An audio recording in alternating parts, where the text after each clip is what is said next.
Welcome back to Crosshair here on the GDQ Hotfix, the show that brings you runs with bullets. First-person shooters, third-person shooters, shmups, bullet hells, lasers, rockets, grenades, paintballs, and shotgun shells. If it's got bullets in it, it's got a home here at Crosshair. My name is Dangerous, I'm your host, and if you've got a run that you think qualifies for this or any of our other GDQ Hotfix shows, head on over to gamesdonequick.com/hotfix. Fill out that run submission form, and you just may end up on a future episode of the GDQ Hotfix. So, story time, folks. A couple weeks ago, we were planning a little special event thing that was going to feature Doom 2016 in preparation for Doom the Dark Ages release. And unfortunately, that fell through because circumstances happen. But I said, you know what? I don't want to have our runner de-rust this run and do it for no reason. So I decided to grab this guy and bring him on Crosshair to show you all a GDQ Hotfix premiere. We have shown Doom 2016 off on this channel, of course, obviously, but we've never shown off this category. This is a hotfix first. Today we've got Minifish running 0% full combat rating Nightmare. Minifish, welcome to the GDQ Hotfix. How are you, and are you excited to show this off? Hello, I'm Minifish. I am very excited to show this off. This is a very underrated category. I believe it's rather underrated because it's so difficult that not very many people get to see it.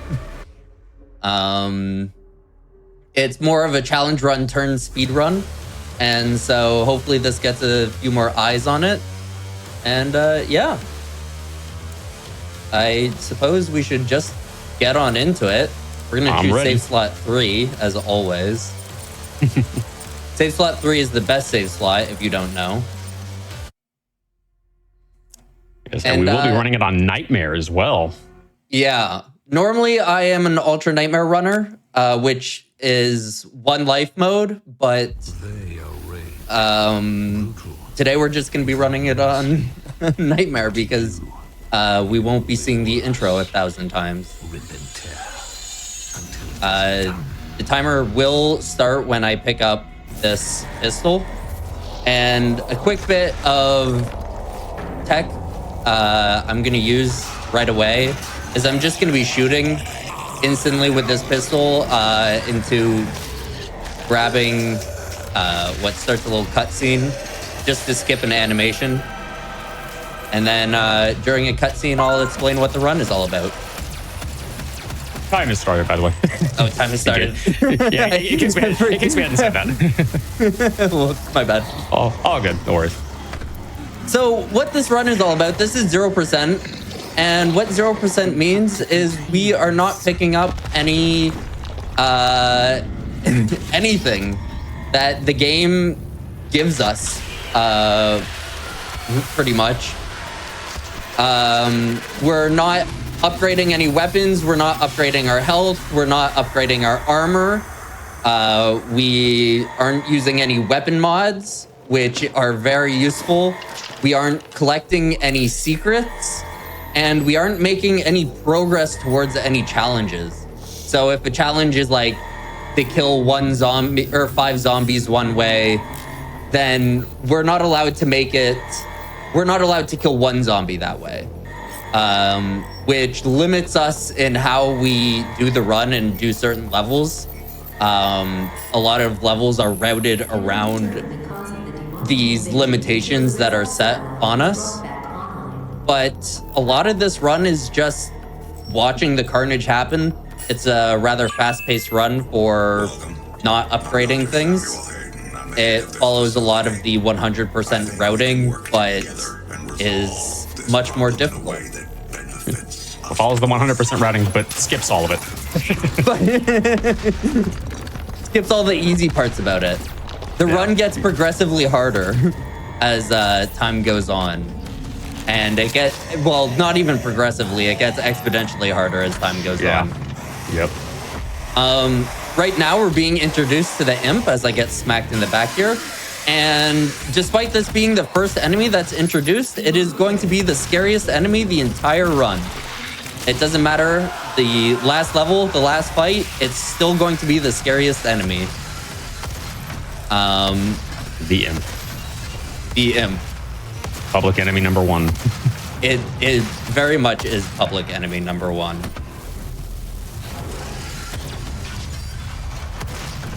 Yeah, you actually skip this section in Ultra Nightmare. Ultra Nightmare starts you after this this initial cutscene because this is really just a tutorial section, and they figured, you know, if you're playing on Ultra Nightmare, the permadeath mode, like the highest difficulty permadeath mode, that you know what you're doing. You don't need to play through this segment again. So.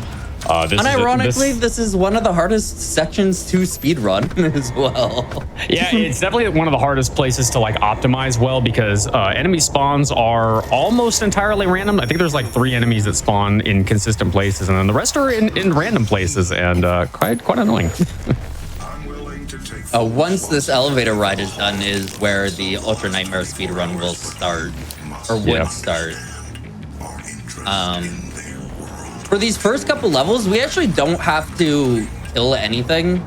The second level we will, but this first level, we can actually just avoid all the enemies. There's no restrictions placed on us to kill. So we are going to be skipping past the first fight and just skipping through the end of the level. We're going to be using what's called a rail boost. Dane, you probably know much more about what a rail boost is, if you want to explain that. I would be happy to, yeah. So you're actually doing the you're going to run the long way around. There's actually a way to long way around.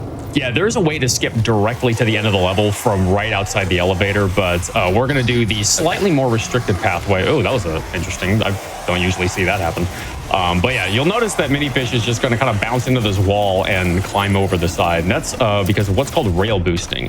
And rail boosting is a little piece of speed tech that is kind of specific to the IdTech engine, and it is frame rate dependent. Basically, what happens is there's a mechanic in the game called a foot grab. So you'll notice that sometimes when Minifish jumps against a ledge, Doom Guy will grab that ledge and pull himself up.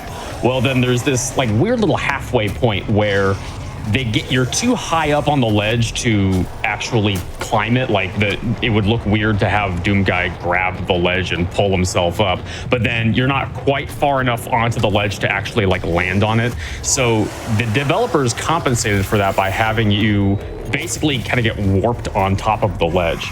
Well, one of our community members, Sabuline Horizon, figured out that he's actually the one that kind of helped us understand how to do this. Rail boosting was found like within a couple hours after the game released 9 years ago.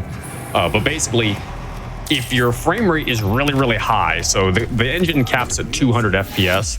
If your frame rate is somewhere above like the 120-ish mark, 120 to 130, what it's going to do is on every frame, it's going to try and put you on top of that ledge. Well, at a really high frame rate, it's going to put you on that ledge so many times that it'll just kind of fling you and you just go launching across the arena, across the level, across, whatever.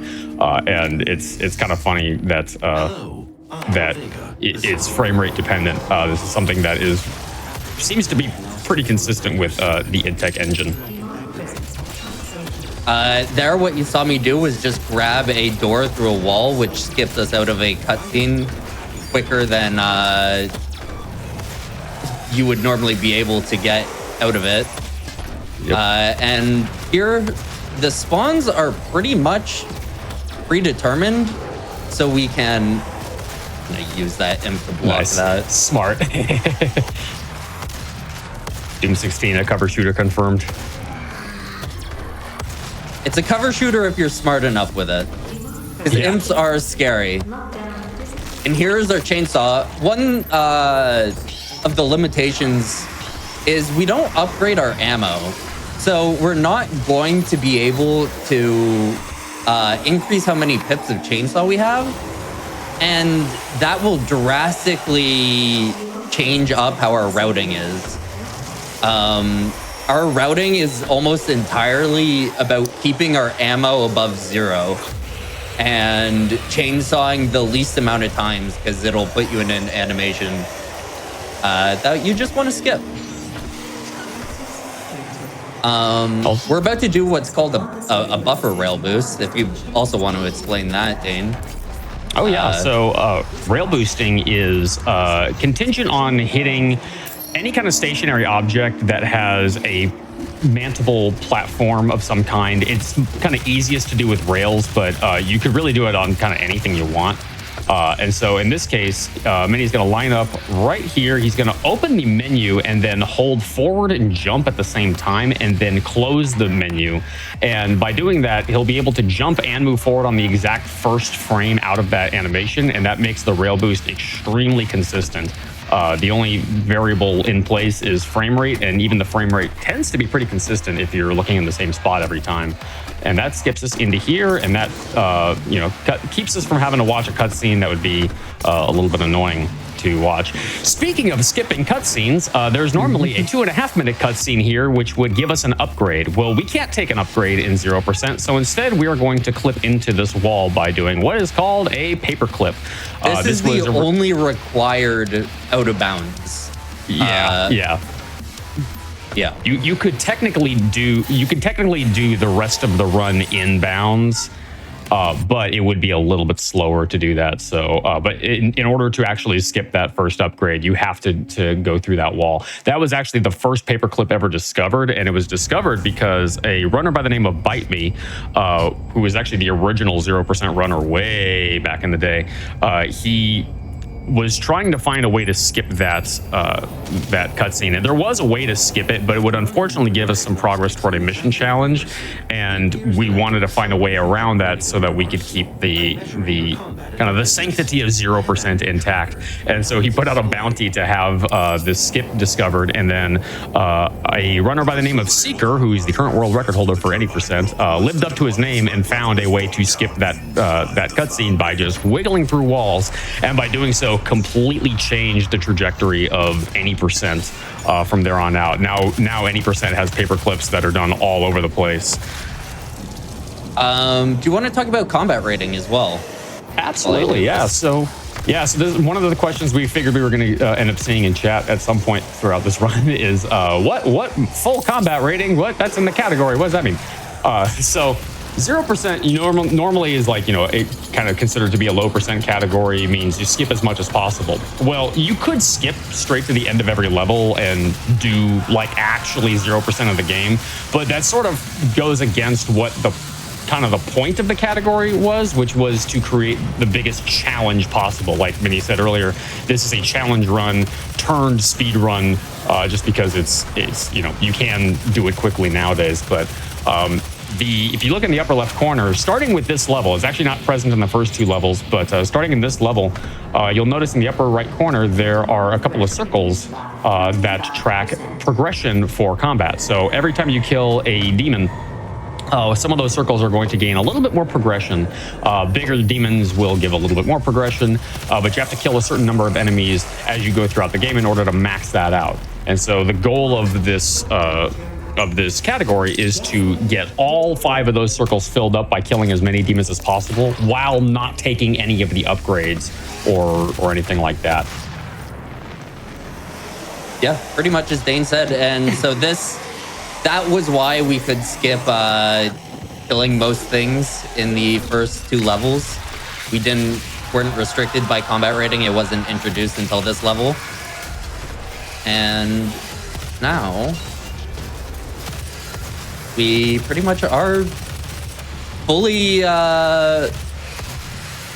going into the run, as things are, you're pretty much restricted being inbounds by having to kill everything. Yeah, the first 2 levels can be mostly skipped just because there is no combat rating in those first 2 levels, but because now combat rating's tracked, we kind of have to play these levels fairly dev intended for the most part. Asterisk, we do take a little bit of liberty with some things in some places, but it is largely going to be a developer intended run from here on out.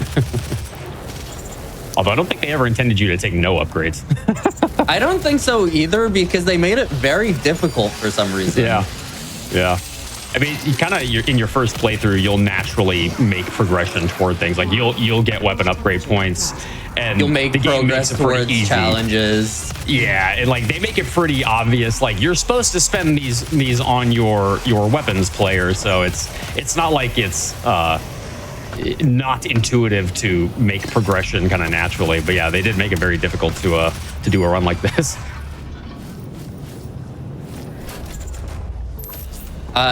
In this level earlier, you might have seen we actually got to pick up the secret weapon early.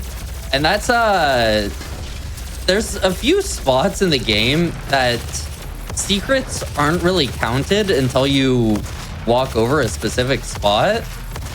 And we can use that to our advantage in a couple different levels to not make progress towards challenges or secrets. And that's one of the big ones because the rocket launcher is one of the most heavily used weapons in this run. For just its high damage output and high damage output. But we still don't have our full power weapons that we normally do yet. Those will come in later levels. There's two roaming Hell Knights around here, so we're just going to shoot where they spawn to get them to come after us after this gore nest here. Yeah, and a nightmare exclusive problem this run has is those two Hell Knights. If Minifish dies in this arena, I'll have to reload checkpoint. And if he reloads checkpoint, those two roaming Hell Knights will die, and that will severely cause problems for combat rating. Luckily, Minifish is an absolute pro and had no issues doing that. Oh, wow, this guy joined us early. He usually takes his time. For me, oh. Yikes. Nice.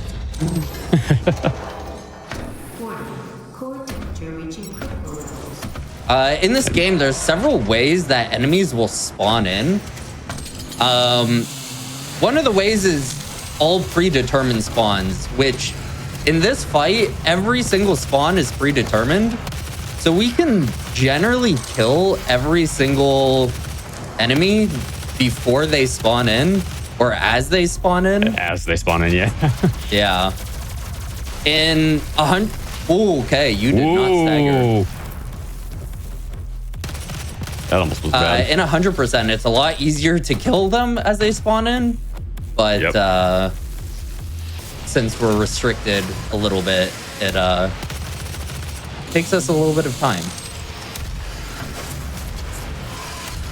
Right there, Minifish did what's called an animation cancel, which is pretty common speed tech in a lot of games. Basically, if you use the chainsaw with certain demons at certain angles, you can actually skip the animation. Typically, looking straight down at a demon as they spawn in will cause you to just kind of like make the demon pop open without having to sit through that animation, because animations are slow. Yeah. And here, Minifish is going to do another out of bounds. You don't technically have to do this, but if you don't do it, then you have to watch a cutscene that's about 45 seconds or so.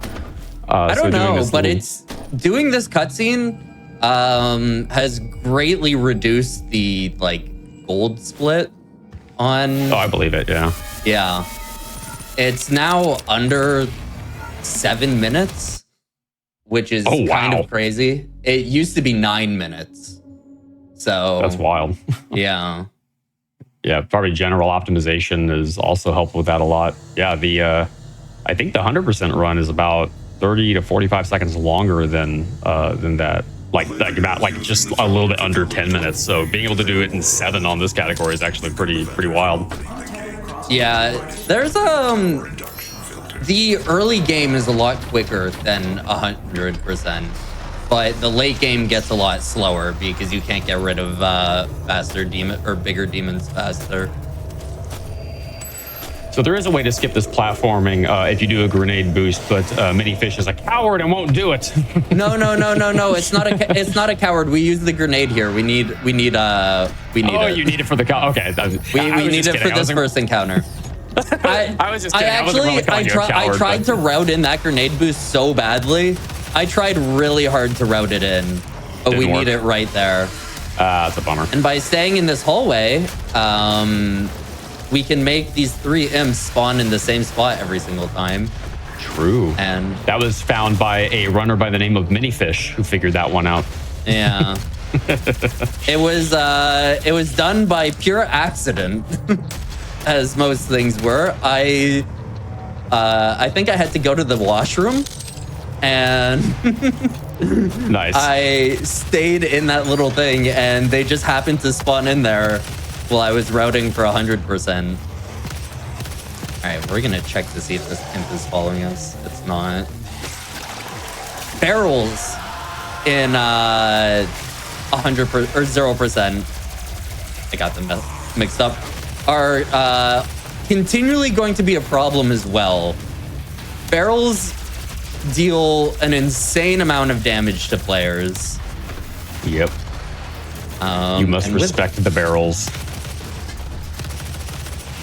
With that, we're just gonna leave that fight kind of early and let the enemies run. Run to us.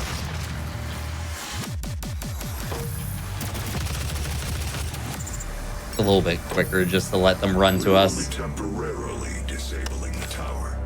Yeah, It's very scary there.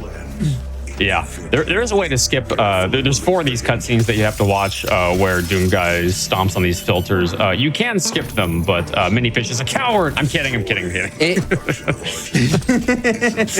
There's actually, in 0%, because of this, there is the one spot where you can just farm zombies, which saves quite a bit of time, but in a little bit more of the challenge run spirit, we do the entire level,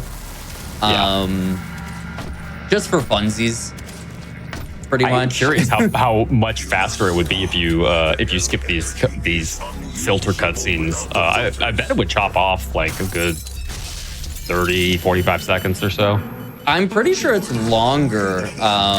Really? Because you can just farm here instead of actually having to do the fights. True. Yeah, that does make sense. We're gonna start up this fight and just leave it. We'll get back to there. The demons will catch up to us. They'll get there eventually. Our demons always catch up to us in the end. That's so philosophical of you. Oh, there's our demons. Nice. Another animation cancel. Very nice. By looking down at the ground, we can animation cancel there. I was told that by someone called Dangerous. Don't know Never who heard that of him. guy is. Sounds like a jerk. I bet he is. Wow.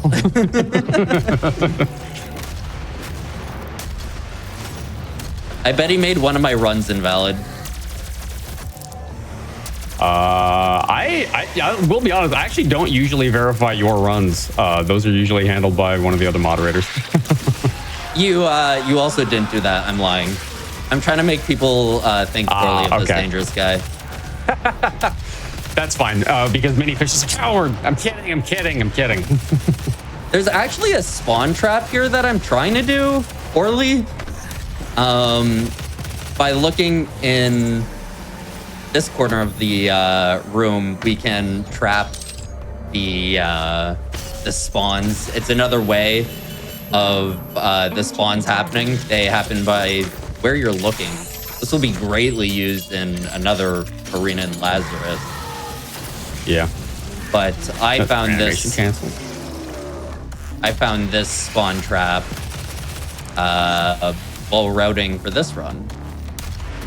I actually did not know you could spawn trap here. That's I learned something new here.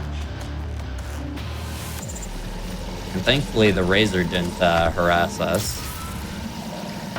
Because there's a Razor that doesn't matter to open up the doors, and so we normally just ignore it. But everything does a lot of damage to us. And here we're back at the run where our demons are once again going to try and catch up to us, but we're faster. We have haste. Oh. Little skip here where you can climb onto this ledge. Whoops! If you can land on the wall, there you go. All right, and then you can jump right over here. Skips a short little bit where you have to run around and run through that building. Okay, I'm being hurt in the cutscene. That's fine. That's why this is here. Ooh. Nah, it's fine. It's fine. It's fine. Don't worry about it. I've had lower health before. During this cutscene, Samuel Hayden's gonna talk for a little bit. He's gonna drop some lore. It gives us a little bit of time to grab some ammo that was left back. So while he talks, we're just gonna hang back and grab some ammo. Hopefully the imps that from the arena that we missed before doesn't mess with us. Because I've had several runs killed after this level is finished just from the imps throwing fireballs from across the hall. I instinctually want to duck out of the way when I see those flying towards the camera. I do that. I will probably be ducking out of the way in person. That's it then. There's nothing else to be done. And back in time for the door to open. Very nice. Perfect.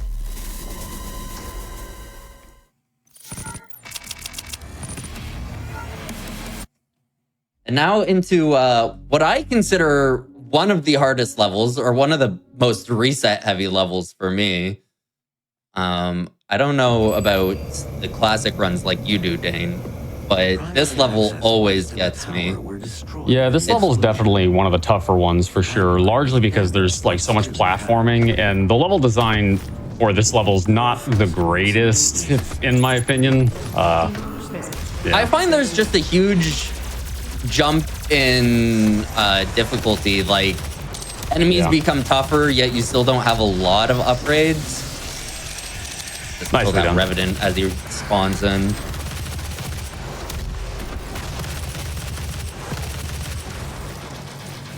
Yeah, this is where you're going to start seeing a lot more heavy demons entering the fights, and having to work around having limited ammo definitely is going to be a thing here. We also just got double jump, so now we got a little bit more mobility for traversing this level, which is, you know, for as much as I don't love the level design of this level, it is kind of designed for you to take advantage of double jump, because you're going to have to scale this giant tower that we're going to be getting to in a moment.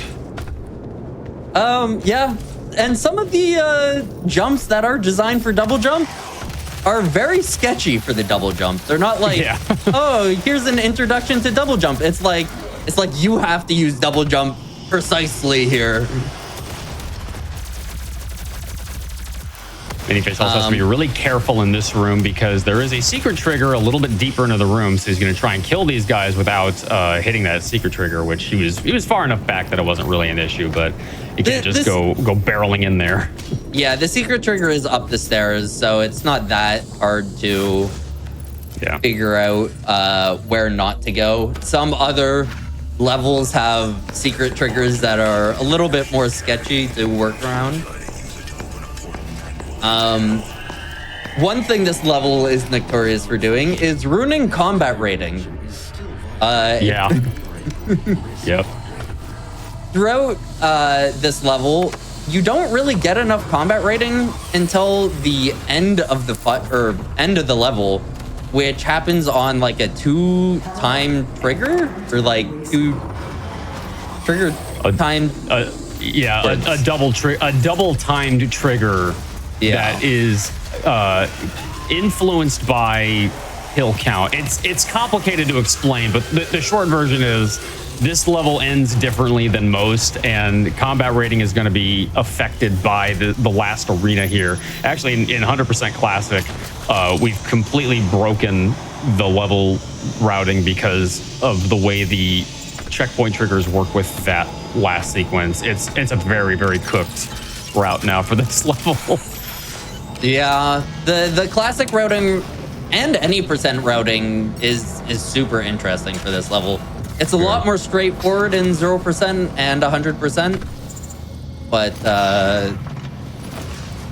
yeah, this fight is very unique for ruining nightmare runs, because its ammo does not respawn on a death. So if I die in this fight, all the ammo that I'm going to be picking up, which will be quite a bit, is not going to respawn. And it's the only arena in the game that does this, by the way. The one above this also does that. Oh, really? I actually didn't know that. You just haven't died enough here. I don't run 0% for a reason, man. This run is mean. All right, if we can get one of the Revenant or this Revenant or the Hell Knight that spawned, that would be perfect. Here's Banana Skip. I love Banana Skip. It's called Banana Skip because what we're jumping on is shaped like a banana. Yep. It skips us having to fully do. Wow. Him. It skips us having to fully do the fight. Yeah. Yeah, that was found by a runner by the name of Lifelike about less than a week, I think, into the game's release. And it was a very early any percent strat before any percent got blown wide open.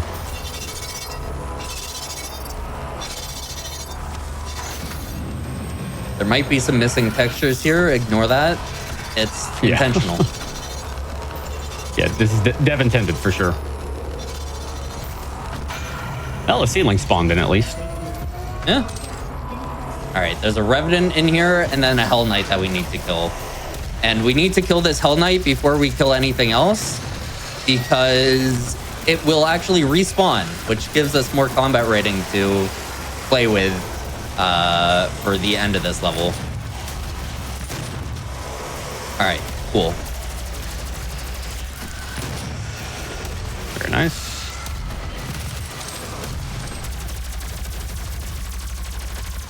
Okay, you don't do that. Ooh.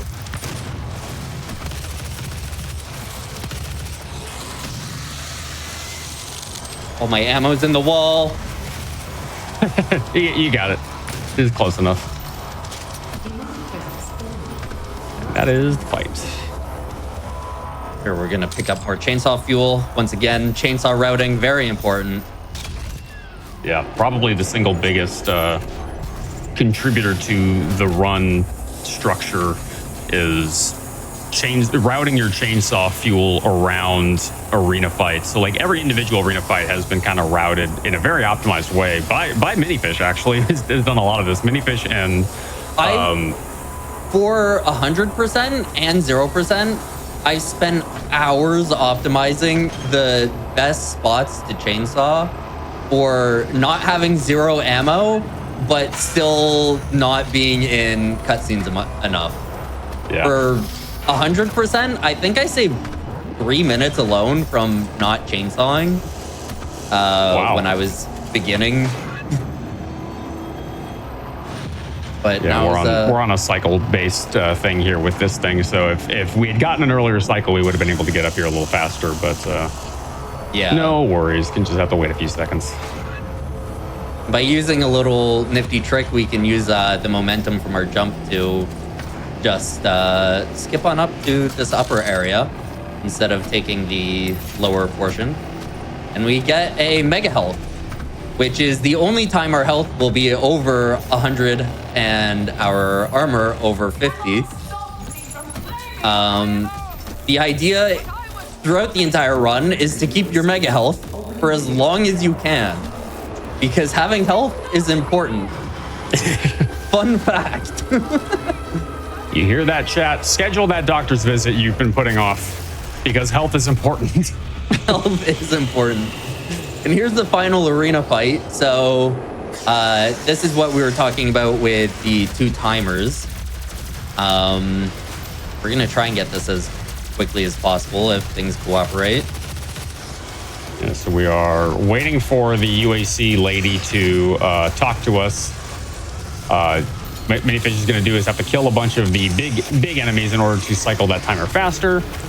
Should be hearing it any second now. Just started. Oh, she did. You don't have the subtitles on, so I couldn't hear it. I used to have the subtitles on, and then in 0% they became distracting. I don't know what changed. Fair enough. Yeah, so he's going to be going for all the big enemies here to try and get through that combat rating just a little bit faster. He's now capped it out, so we just have to sit and wait for the rest of the countdown to play through, and then we'll be heading into Purgatory. Ooh, that was close. We have to run away and ammo collect is the idea here. There's 2 ammo pickups that are very important: the plasma ammo and the rocket ammo, which are very important for the start of Cadinger. My favorite level. Same. I love Cadinger. I think Cadinger casually playing through and the speedrun route for 100 and 0% is the best. Agreed. My favorite level, casually and in the speedrun, and in multiple categories in the speedrun. This is actually the level that they featured the first gameplay footage of way back when at E3. That's how far back we're going when they first showed it off. They don't have those anymore, do they? They don't have E3 anymore. E3 is gone. And here's our beloved Gauss Cannon. This is the highest damage weapon we will be using. Well, kind of. Well, yeah. There's one a little stronger, but... Is there one stronger? We're going to get it in the Advanced Research Complex. Advanced Research Complex? The minigun? Keep going. Oh, the BFG. He'll get it eventually. He'll get it eventually. Yeah, but yeah, the Gauss Cannon is the strongest base weapon in the game. It has the highest single damage output. It is a single shot, and it does have a propulsion mechanic built into it. So whenever Mini fires it, he's going to get pushed back slightly. And this is actually a developer intended thing for you to be able to utilize this propulsion backward. Back at QuakeCon 2019, they featured a speed run of 100%, and they had a couple developers swapping out on the couch, and some of the people that were doing commentary on the run asked the developers, did you know you'd be able to like fling yourself around the levels like this with the Gauss Cannon? They said, we knew that like high level runners were going to be able to use it for like propulsion and movement around the levels. We didn't think you were going to do it the way that you ended up doing it, because we're going to be using this thing to fly around a lot of places that you wouldn't necessarily see us moving around normally, or at least not moving around the way that you would expect. Yeah, it's a little bit less utilized in this category because ammo is so limited. True, yeah. Please don't do that. We've seen him do it a little bit already with like kind of that big jump across that gap earlier. That was actually just skip an entire fight up at the top of that hill. Please don't do that. Of course, you got the worst Kako death animation that can still damage you. Yeah. I've been getting that animation a lot lately, and I really don't like it because it's slow. It is, yeah. All right, we're just waiting for this Hell Knight here so we can cycle the next little bit. Ooh.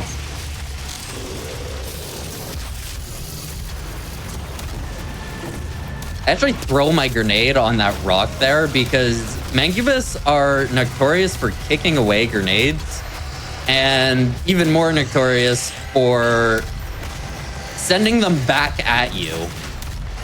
So by chucking my grenade at that rock, it lands the grenade underneath the Mancubus in a spot where it can't kick it back at me. I discovered that a little bit ago. Only recently while getting my Ultra Nightmare world record, pretty much.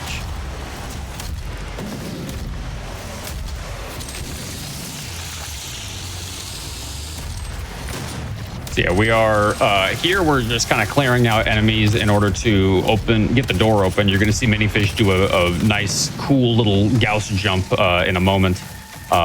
He's just going to kind of farm out a little bit more combat rating here before doing that. So while he's doing that, I want to let you all know that if you're looking to get more involved with the GDQ community, you can join the official Games Done Quick Discord and add the hotfix role to stay in loop on upcoming events, chat with staff, and more. Use !Discord in Twitch chat for an invite and for more info. And if you are, here's the jump we're going to be seeing. Such a cool jump. Done like that. I really like that jump. I don't know what it is about it, but it's super satisfying to do. Yeah, it's really cool because you're grabbing the button from behind. This is also the arena that was featured in the first gameplay showcase of this game. So this is probably one of my favorite arenas in the game. I actually wasn't into this game very early on. I got into it quite late on a Steam summer sale. What got me into the speedrun was Bite Me's 100% Ultra Nightmare. Okay. 100% Ultra Nightmare run on GDQ. That's one of the... Yeah, on Nightmare. Yeah, doing Ultra Nightmare permadeath mode in a marathon setting, not exactly safe. I'm sure you could pull it off. Kioma, one of the 0% runners, actually did a HUD-less 0% run for a Brazilian speedrun event, and did it deathless. That's gutsy. Yeah. Which I will always think of him for being an absolute Chad, something I don't think I could ever do. I've only beaten this challenge deathless once before. And he's done it several times. But you did it faster, so. I did it slightly faster. I'm sure once he gets back, he'll get back into it faster than me.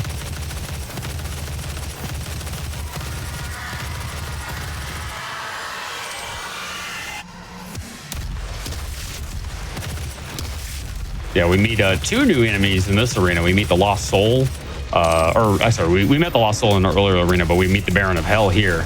These big guys. This is the enemy with the second highest health pool in the game. We'll see first highest a little bit later in the run. Nice Gauss boost. Holy moly. Yeah, thank you. Man, I feel like my B-hops are on point sometimes. Other times I don't feel like they are. Yeah, bunny hops are a little bit inconsistent in this engine. They became a little bit more consistent in the next iteration of this engine, but little inconsistent sometimes. Where sometimes you'll get a jump, sometimes you won't, and plus bunny hops in this game don't operate the same way they do in either Doom Eternal or like any of the Quake games or anything like that. They're not technically bunny hops, but we just call them that because it's easier to call them that. Yeah, I don't know what you would call them. Here we want to get rid of this Mancubus first so we can get some more ammo leading into the end of this level. Yeah, and as we're chugging along to the last arena, which is coming up in just a little bit, folks, if you want to catch up on any past hotfix shows that we've been featuring here on the GDQ Twitch channel, you can head on over to our YouTube at youtube.com/gamesdonequick. We have all of our hotfix previous episodes, as well as special events and our mainline events over there. And if you're watching on YouTube, don't forget to like the video and subscribe. And if you are watching over on YouTube, come join us on Twitch. We would love to have you here at the live runs and episodes of Crosshair, but just any of our hotfix shows in general. So come and join us. And now we're in the last arena of the Cattinger Sanctum. This arena is red, as you'll notice. Not Red Warrior. Different person. Not Red Warrior. Yeah, the color red in this case. Also, shout out to Red Warrior, another 0% runner from back in the day. Here, in this arena specifically, we're trying to optimize how little ammo we use, because in the next level, uniquely, one of the challenges is going to be to... Ooh, okay. Oy. Is going to be to... Stop running at me. Oh, my... Oh! Oh, they're thirsting. This is fine. It's fine. Whoa, okay, one down. That makes it easier.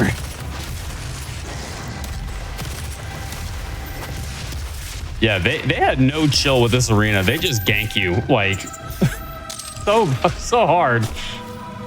Woo. And one of the big drop back. Okay. Oh, sorry. Go ahead. I was gonna say, one of the things you'll notice also, there's these purple power-ups that Minifish could have picked up that would have quadrupled his damage output. But had he grabbed those, that would have actually made progress toward one of the mission challenges, which is not allowed in 0%. So he had to do all of those fights without any power-ups to quadruple his damage output. Yeah. One thing you might have heard there is a death sound. Which there's a little pit that you can jump into once you hit the end level trigger that will kill you and reset your health back to 100 if you're lower than 100, and it'll keep your armor that you had. And that trick is UN viable, or Ultra Nightmare viable, I should say. Did not know that. What? So you can die in Ultra Nightmare. You just have to hit the end level trigger first. I had no idea that was a thing. Also, shout outs to that skip. That skip gets us to nearly the end of the level already. Like, this is near the end of the level. We were able to just kind of skip all the way over here by doing that big Gauss boost. That was found by a runner by the name of Blood Thunder, who you'll be seeing on our next show after this, Speedruns from the Crypt. He'll be running Doom the Dark Ages on that. Oh, he was really? the one that... Yeah, he's running Doom the Dark Ages tonight on Crypt. He was the one that found that Gauss jump about 8 hours into the game's release.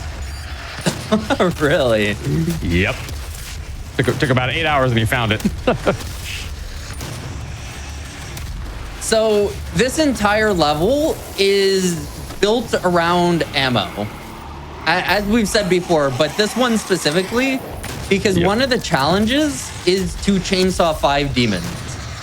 And since we can't make any progress towards any of the challenges, we cannot gain ammo back using the chainsaw method. And so what we're going to be doing here is we're going to be farming 7 Hell Knights using this summoner. It's, I think, the first summoner that will spawn like an infinite amount of Hell Knights. It's the only one, actually. Is it? It is the only summoner in the entire game that has an infinite spawn cap, and I actually found that on accident, and it was really funny because back when Byte and I were routing 100%, I said, why don't you just farm the summoner in Argent Facility Destroyed for like maximum combat rating? And he said, because there's a spawn cap on it. And I said, no, there's not. And he said, there's not. And then his mind was blown. And that's how we ended up with the route we have in 100%. 4, 5, 6. Summoner at 7. All before the Berserk expired. Very nice.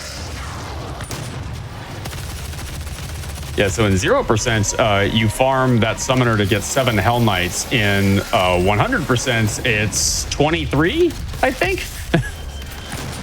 I think it's different on Ultra Nightmare, but yeah. You're not on Ultra Nightmare, yeah. Here we can grab another Mega Health, which is right in front of a secret. But thankfully this Mega Health is not entirely in the secret. So that's one of the instances where the placement of the secret trigger is kind of useful to know. And now we're being introduced to the Pinky, which I feel like a lot of people on their casual playthrough might not have known this, but the Pinky has an armored front and a weakened backside. Its tail is weak. And I like to peruse the Doom Twitch and watch people play for the first time. And I see people just shooting the front side of the pinky for hours and hours. Yep. But it just takes one if you jump over it. Yeah. The timing of the jump is rather difficult to get down. It's a little bit easier with... we use scroll jumping instead of just using spacebar to jump, which gives us a little bit more height. If you want to explain that a little bit, Dane, while this fight goes on. Sorry, explain. What was it? Why scroll jumping gives us a little bit more height than... Oh, scroll jumping. Sorry, I misheard you. Yeah, so scroll jumping. So one of the things that you can do in this game that is actually native to the game's controls, they disabled this in Eternal natively, and you have to use some console commands to actually do it because they realized how broken it was. But what you can do is you can bind jump to the scroll wheel, and by doing so, if you scroll, you can actually stack a few jump inputs all together before the second jump is procced for your double jump, and that actually kind of every time you do the jump, it sort of resets your jump height. And so once you're just a little bit off the ground, you sort of trigger that last jump, and then you'll get a little bit extra height. That gives you the ability to make jumps that would not otherwise be possible or would otherwise be like very, very difficult. It's used pretty universally by just about every category, I think. I don't think there's any categories that don't utilize scroll jumping in one form or another, because it's very, very useful. I did not know you could jump up here. Yeah, you know what? I didn't figure that out until running 0%. I have never seen anybody jump onto that platform. I am angry now, because that could have saved me so many UN attempts. It saves so many UN attempts because those two pinkies are so annoying to deal with. I have learned so many things from you just in the course of this run. I told you should watch this run more. You should. You know what? I'm saying this. I have watched this run multiple times. You should play this run. You should attempt this run. Oh, I feel like my time with Doom 16 has sadly expired. I now do commentary on this game, and I run other things now. Yeah. The fact that you still have the gumption to continue running this is honestly impressive, because I have burned myself out on it. Ooh, we are out of ammo for most things. There we go. It's fine. It's fine. Oh, it's less fine now.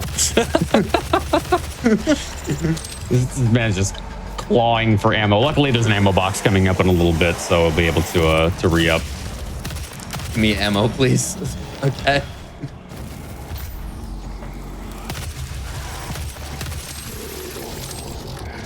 Is going to kill this.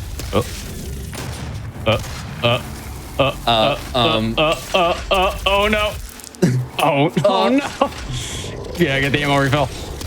Yeah, so Minifish was completely out of all ammo for all weapons just now. So it goes to show how difficult this level in particular is with ammo consumption. Although, if I could actually hit a shot, that would be great.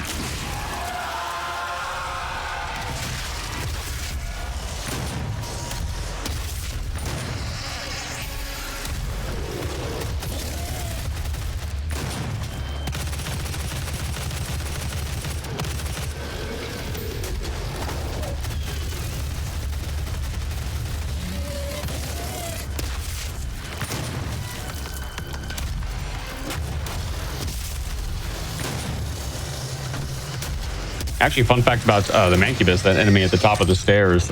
We met that one a little bit earlier in the Argent Tower. That enemy also has an armored section. His midsection has got a little bit more. It's got a different hitbox, so it takes a little bit less damage. So if you want to deal more damage to it, you have to shoot it in the legs or in the head. The only way to do maximum damage to it without having a lot of your ammo get soaked up. We saved this mega health for a hard time, and it is a hard time right now. Good to have going into the next level, which actually probably would be a good time to take a break after we get into the terrain and head off to the advanced research complex, because that is a long level. Yeah, it's generally around the hour mark as well. Yep. So one last little fight here. Clean everything out. Very nice. And we are going to be heading into the advanced research complex. So we will pause the timer as soon as we fade out and... Ready to depart. The UAC's advanced research complex will be on. Sweet. Let's pause the timer right there. So... folks, we're going to take a quick break and, just to kind of give ourselves a chance to get a stretch in and all that. Before we head out, just want to remind you all that your subs, Prime Gaming subs, Gip subs, and bits cheered on the GDQ channel help keep our shows running. If you're enjoying the stream, consider subscribing for exclusive emotes, ad-free viewing, and access to chat during our replays. You can also always support the stream by sharing the Games Done Quick channel with your friends. And yeah, when we get back, we're going to be jumping into the advanced research complex. So we will be back in just... And welcome back to Crosshair here on the GDQ Hotfix. We've gotten about an hour into the first run, or really our only run for Doom for Crosshair this evening. Doom 2016, 0%, full combat rating, Nightmare with Minifish. So Minifish, whenever you are ready, count us down and let's jump into the advanced research complex. All right, 3, 2, 1, go. So the first thing about this level is we can chainsaw again. So Woo! That's going to be the first thing that we do after this little train ride, because we have been hurting for ammo this entire last level. Yeah. One unique thing about this level is that all the combat rating in this level is only made through the Gorness. So any combat rating or any demons that I kill throughout this opening section and midsection and everything like that, they don't really count for anything, but it's still stuff we need to kill just because the game really wants us to.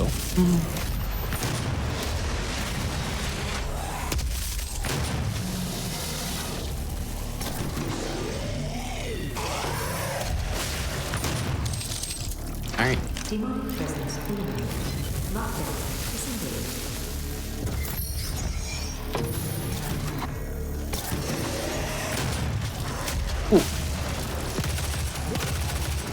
Yeah, so you'll notice if you look in the upper right corner, there is no combat rating yet, despite the fact that Minifish has killed a bunch of things. And that is because the combat rating is calculated so weird in this level specifically. It makes the routing really interesting. True. Because we're going to be with trying to get through the level as quickly as possible. That means kind of skipping through a lot of the fight that most people would normally be doing. Not prioritizing enemies that make the fight move along faster. So we have to farm specific enemies. And do you want to talk about the farming in this fight specifically? Sure. Yeah, the farming is a little strange. So you have to kill these first two mancubi to cycle in the next wave of heavies, and the next wave of heavies are these Hell Knights. Now, this is kind of the weird thing about this arena. If you skip killing those Hell Knights, you can, in theory, kill all the kind of trash mobs around infinitely, because these Hell Knights will then summon the next wave. However, what you'll notice that Minifish did was he chainsawed that first Hell Knight, and for whatever reason, chainsawing that first Hell Knight does not cycle the next wave immediately. Only killing the Hell Knight through other means do you actually cycle the fight. And so he specifically chainsawed that Hell Knight in order to spawn in one extra one, because combat rating is cooked in this level. If you don't kind of plan for it, and that was kind of nice.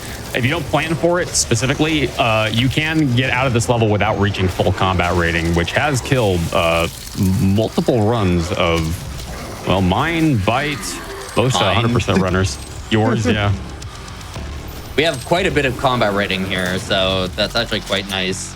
And here's another paperclip to skip the Hayden cutscene, which is like a 5-minute long cutscene. I have a story about this paperclip. So, okay, so this is the funniest thing. So there's a cutscene that takes place after that fight where you meet Samuel Hayden and you go into his office and he does this whole long diatribe about how it's so hard being the CEO of the UAC, blah, blah, blah, blah, blah. And he exposits a ton. And Minifish is currently stuck and is trying to wedge his way out. I'm stuck. you may have to reload checkpoint. Oh. No, we got this. Nice. Very nice. Well done. I've been stuck like that before. I know I can get out of it. So that cutscene was the bane of my existence for the longest time because I wanted to find a way to skip it in 100% because you don't actually have to sit through the cutscene in order to skip it. And I looked for that skip for years. For like 2 years, I looked for it. And I one day went into the Modern Doom speedrunning Discord and I said, somebody find me a skip for the Hayden cutscene in his office. Within 15 minutes, Seeker, who we mentioned before, is our resident glitch finder, posted a clip and found cutscene. It took Seeker 15 minutes to find what I could not find in 2 years. And I'm to this day, I'm still salty at Seeker for figuring that out. I'm pretty happy with it. Yeah, combat rating is looking pretty good. That is generally what you want to see for the level that you're going to get to the end of this level with full combat rating. I'm going to skip most of the chasm stuff here. There's a bunch of secrets in that chasm area if you jump around to various platforms, but we're not going for secrets because this is 0%. Who needs secrets anyways? Who needs health upgrades? Who needs any of these things? We're actually looking pretty good on health. Which, just because normally I'm much lower on HP here. I tend to face tank damage quite a bit. Here's another Mankbus that gives us absolutely nothing. So here we're going to, we're going to grab this guy. He's going to help us. He's going to get us the gun I couldn't think of earlier. We're going to gently place him in here. I said gently, Doom guy. Jeez. You know what? Whoa, I almost skipped that. Almost flung yourself off the platform there. Yeah, so there I just skipped about a 40 second cutscene by skipping the animation where the gun gets sealed off from you, and then you have to just kind of wait for lasers and destroy the lasers to get into the gun. Instead, we just jump through the doors before they actually lock on us. Yeah, the propulsion from the Gauss cannon is quite a broken thing. Let's just do very silly things like move through this hallway faster and skip cutscenes. Ooh, not good. Remember when I said I was looking good on health? Yeah. So yeah, we're going into this fight with a little bit lower health. It should be okay. We've now got the BFG, which is the thing that deletes the room. So, all right, 1, 2. Ooh, unfortunate. Yeah, this can happen in this room because of the fact that so we didn't talk about why imps are public enemy number 1. Imps have a hit scan mechanic built in. In the event that they cannot path to you, they can hit you with an invisible attack that is hit scan. And this was done as a failsafe, basically to kind of... It's a failsafe? It's a failsafe because the developers didn't want you to like cheat.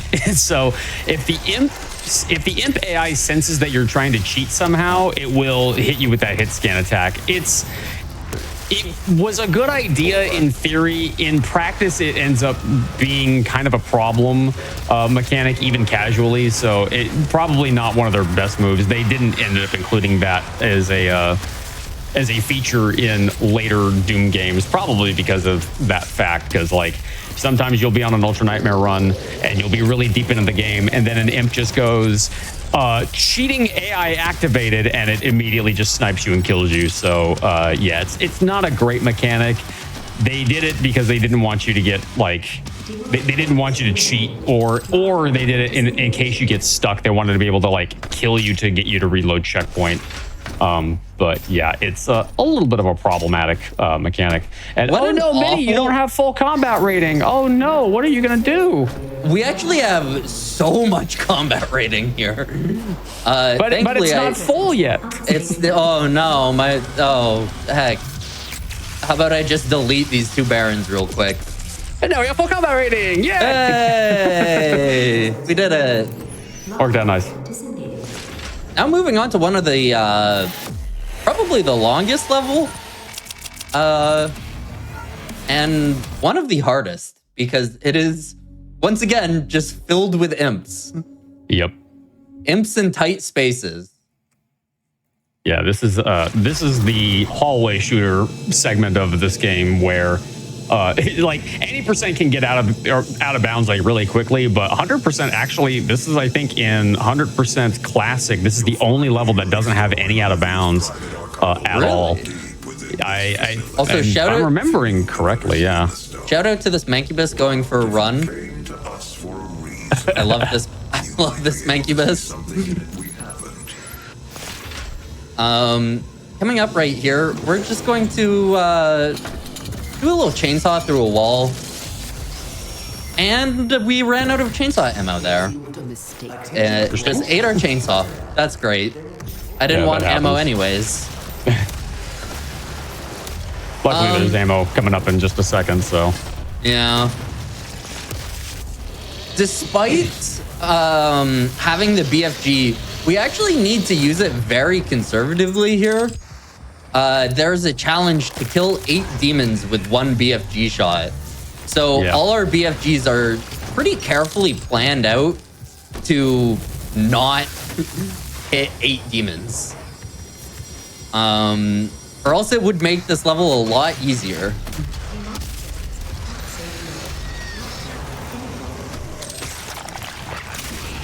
And here is the first challenging arena number 1. Yeah, there's another challenge, an optional mission challenge in this level, which is to get 5 unique glory kills on the soldier enemies, the ones that are like doing those charge shots, as you can see. So many cannot do a glory kill on any one of them, including Hellraisers, which for whatever reason are treated as soldiers in the game's code.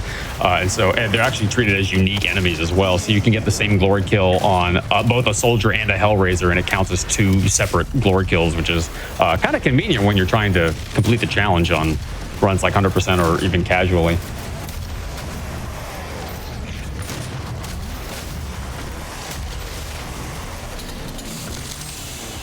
Nice animation skip there. And with this Mancubus, the final phase of this fight is happening. And now we go into the ammo collection section, where enemies should be chasing after us.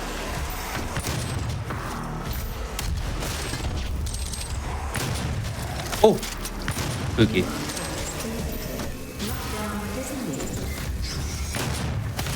We actually saved quite a bit of our mega health there. Yeah, he did. That's kind of nice. Yeah, there's a mega health at the top of the arena, which is why you suddenly saw Minnie's health and armor go all the way back to 200 each.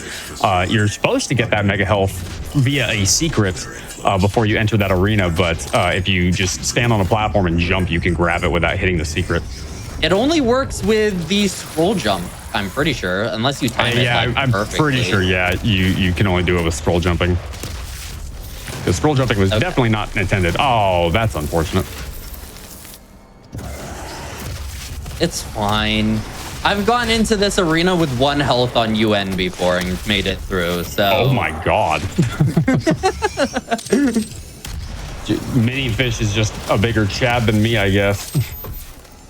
Always been the case.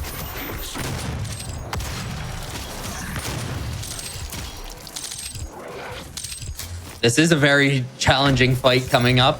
There's just a lot of enemies shooting all the time. Yep, this is called Surgery Room, and it's because there's a Mancubus back there that is on a surgery table who's actually invulnerable until he gets off of that arena. He has complete iframe protection until that full animation plays out, so you have to like run up and trigger him to get up off that platform. And there he is, and now he can take damage. Until he jumps off that table, he is completely invulnerable. I didn't know he was completely invulnerable. Yep, takes 0 damage. I never really tried killing him, but there's a quad damage that we'll be saving for later. That's a secret that we'll be saving. Ooh. Ooh. Not a secret. It's a secret trick we'll be saving for later. Yeah, secrets are banned. Ooh. Oh, yeah. Yeah, the AoE on those giant laser balls is quite wide. And they do quite a bit of damage. Sadly, this puts us quite far back. Especially, I felt I was doing good in that fight for the longest time. Yeah. You just got unlucky is really all it was. It happens.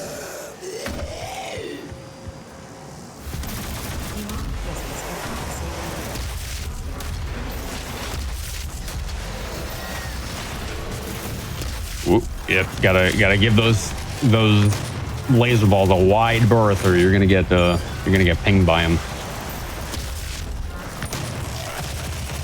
You stop that.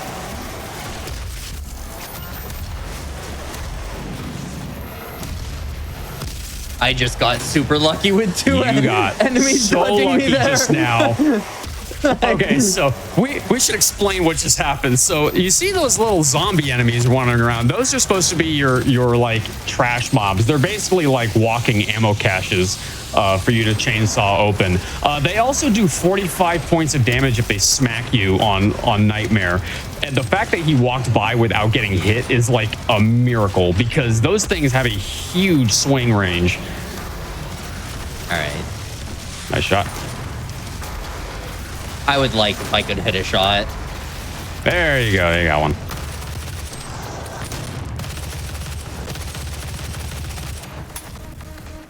Oh.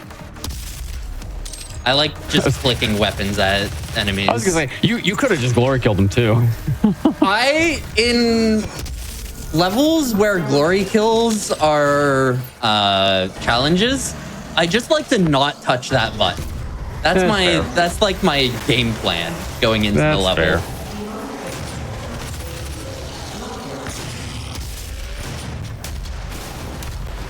I mean, just touch this button through the wall before it even spawns in. Okay. That pinky did not want to die.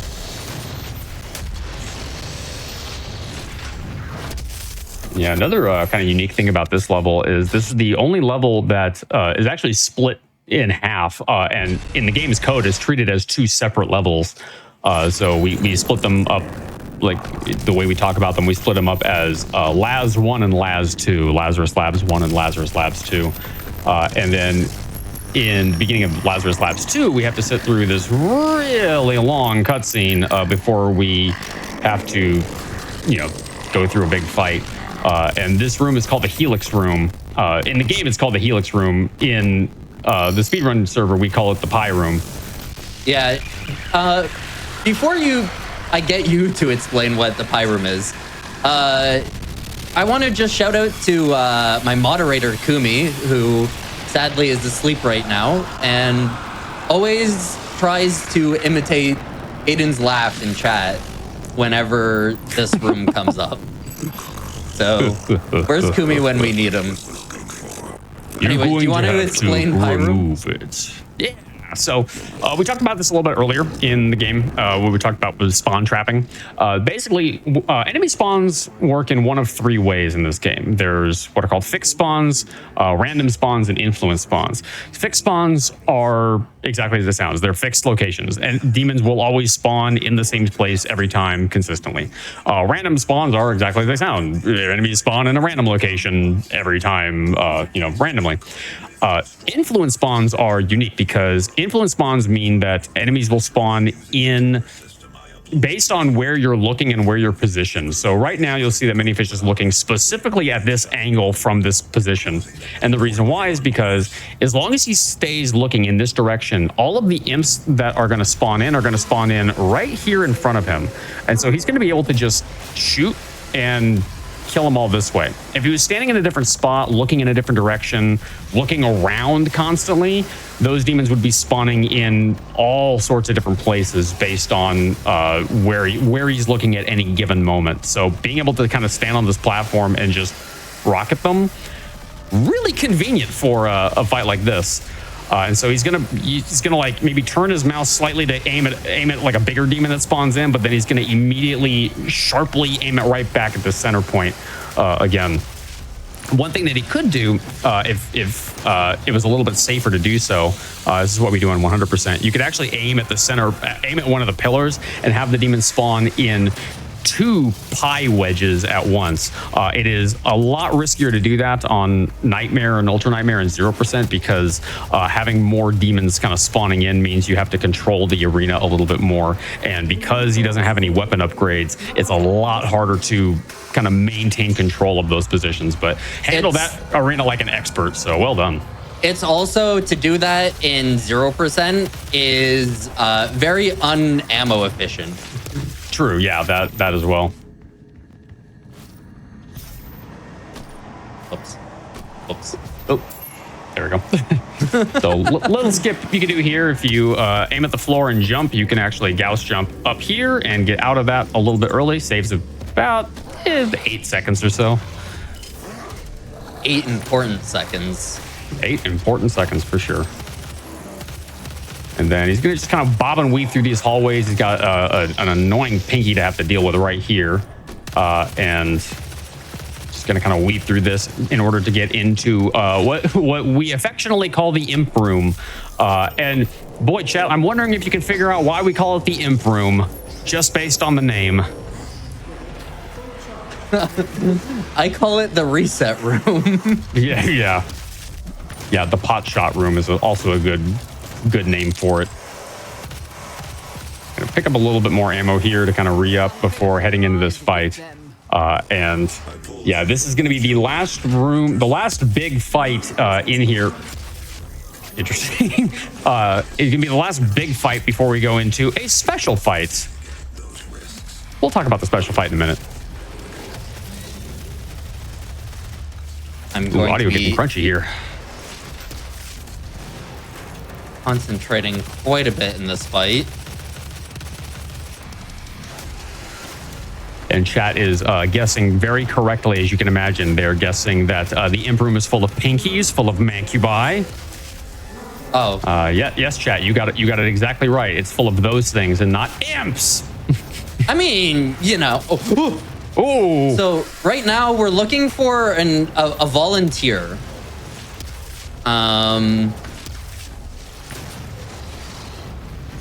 Okay. This imp volunteered by staying alive.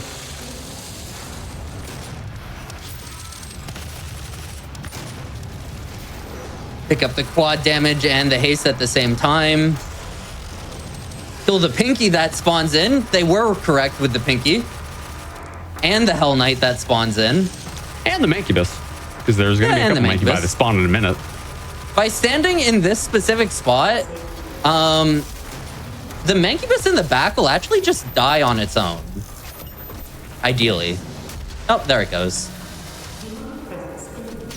And we got full combat rating. Awesome. Yep.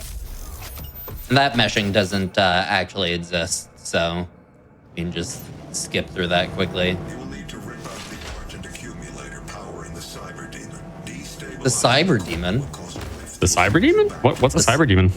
I don't know. I feel like it's been in several games, but... Maybe. I don't know. I don't know. Re-up our ammo. So we're just going to go into this big room with nothing in it. And yeah. Oh, God. Oh, God, Hello. that thing is huge. Oh, no. So that's a Cyber Demon. Ironically, probably one of the easiest fights in Lazarus. Probably the easiest one, yeah. Yeah. He's very, very telegraph heavy, so he's pretty easy to fight. By using the BFG as well, BFGs stun bosses, which just make them take increased amounts of damage. They're not only good for clearing out rooms. Ooh. Okay, Minnie's gonna have to finish this fight pretty quickly because he decided to do a... Okay. Nah, it's fine. Okay, yeah. So, so the Cyber Demon has a laser attack that if it gets interrupted, he can actually hit scan you coming out of it. It's a weird bug in his animation because he's meant to falter if you after certain points of damage. So if you falter him while he's charging up that attack, he can cause massive problems. I've seen UN runs get lost because of that weird bug. I've had UN runs. So fun fact about it, faltering and like, it carries into the second phase of this fight, actually. Yeah. So he can still do the hit scan in the second phase here. So it is something I still need to be cautious about, but it's a little bit more rare. He's also really low at this point, so he should probably be okay. Just take one more hit. There we go. And that is the fight. GG's.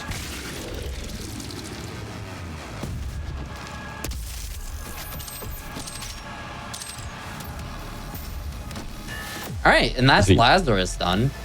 Yep, we're going into the final 4 levels of the game.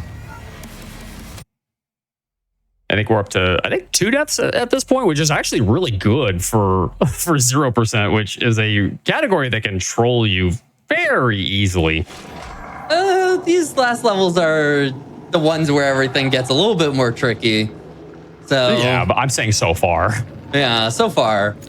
It's either like you die. Ooh, that was nice. You die very early on, or you get like a very long run. There's no like in between. 3, 4.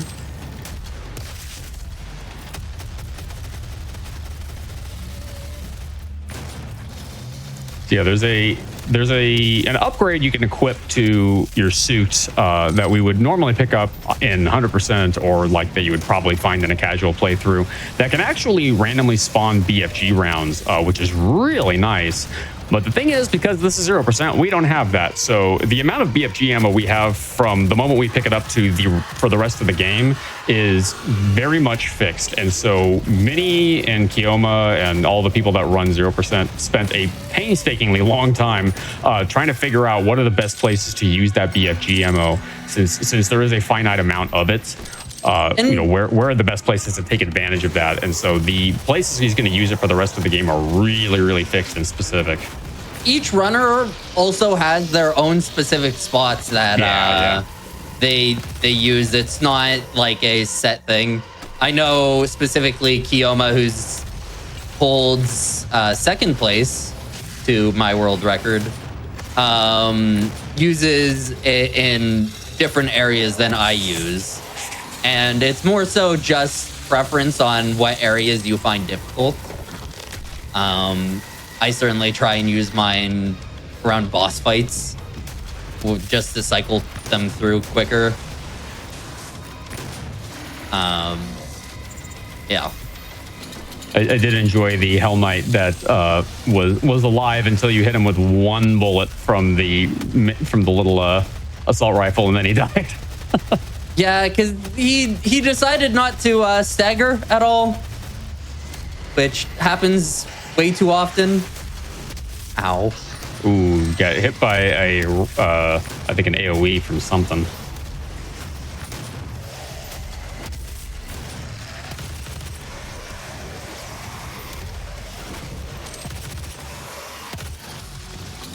All right, there's a pinky we're waiting for here.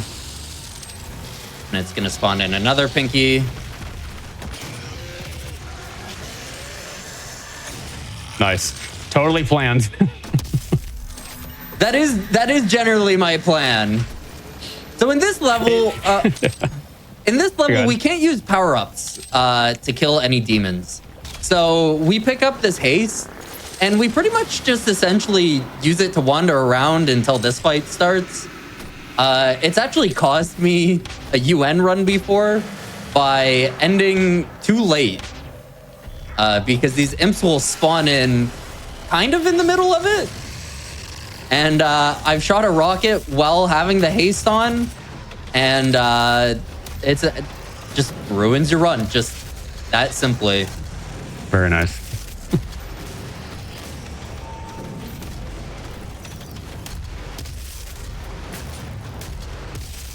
There's a bunch of roaming imps in this level. I don't think we need to explain why that's bad at this point. Yeah. Getting randomly pot-shotted is bad, chat. And we're just gonna... Come here. Come here. Come here. Come on. He's...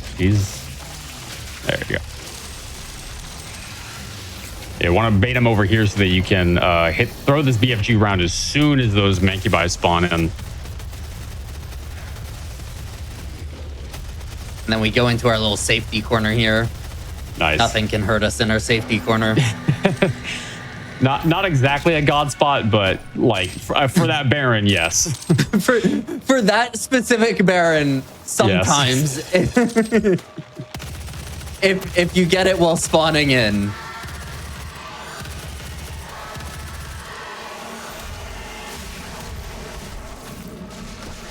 Yeah, and for those of you that are just joining us and missed the beginning of the run, this is a 0% run. So 0% run means there's no upgrades, no secrets acquired, no progression toward any mission challenges, no weapon upgrades, no runes, no Praetor suit tokens, nothing. But the full combat rating in the category name should be fairly obvious. You do have to achieve full combat rating. So in the upper right corner, you'll see those circles. Those need to be completely filled by the time he ends each level.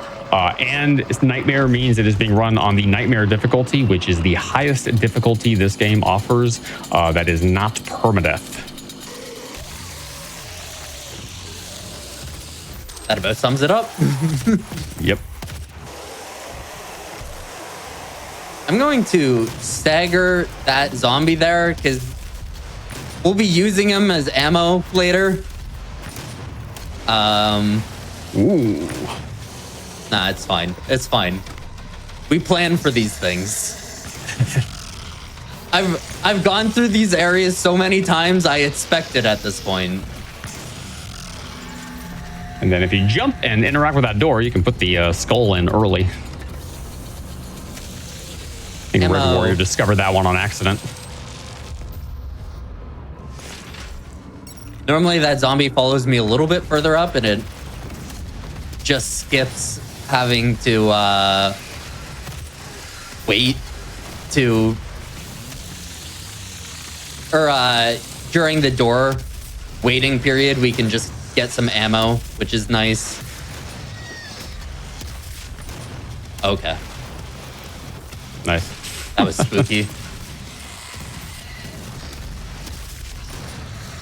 Our rockets do a tremendous amount of stealth damage, so we have to be very careful with them.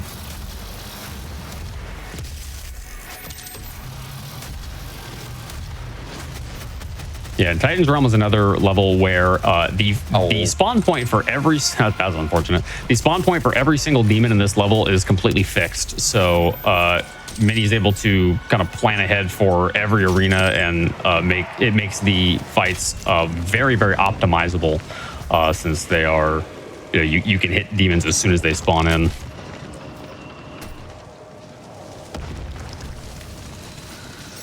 We're going to do a little bit of health and ammo collecting here before this fight starts. Just Probably for a little bit of padding. Yeah. And while we are doing that, folks, if you're curious what's coming up on the GDQ Hotfix, you can check out this week's schedule and explore our full season lineup at gdq.gg/hotfix. And For those of you that are planning to attend Summer Games Done Quick 2025, it will be live in Minneapolis from Minneapolis, Minnesota from July 6th to the 13th. If you are planning to attend, make sure you register by May 26th. That is the last day to register. Use !SGDQ in Twitch chat or visit gamesdonequick.com for more info. Also, if you are crafty and you want to submit a prize for SGDQ, prize submissions are currently open. You can also find more information about that at gamesdonequick.com. I like prizes. Prizes are fun. Yeah. Yeah, and actually, speaking of crafty and SGDQ, a nice little hybrid there. SGDQ 2025 will feature an artist alley for the very first time. If you're an artist, maker, or indie developer and you would like to join GDQ in Minneapolis, you can apply by May 27th to get a booth and join us at SGDQ with to showcase what you got. So use !booth in Twitch chat, BOOTH, if you want a little bit more info about that. Here's another arena with a power-up right in the middle of it that we can't use. Yep. Very common theme.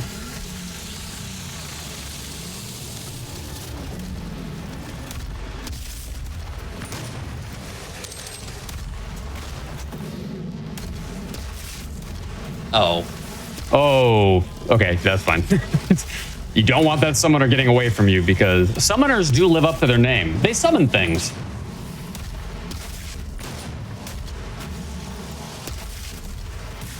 Also, one of my favorite things about QuakeCon 2019 was right before Doom Eternal came out, and Hugo said when they were kind of showing off Doom Eternal, he said, "Oh yeah, Doom Eternal is going to feature the very first female demon that we've ever had," and I think he forgot about the summoner in Doom 2016 because he was actually wrong about that one. The summoner was actually the very first female demon they ever made.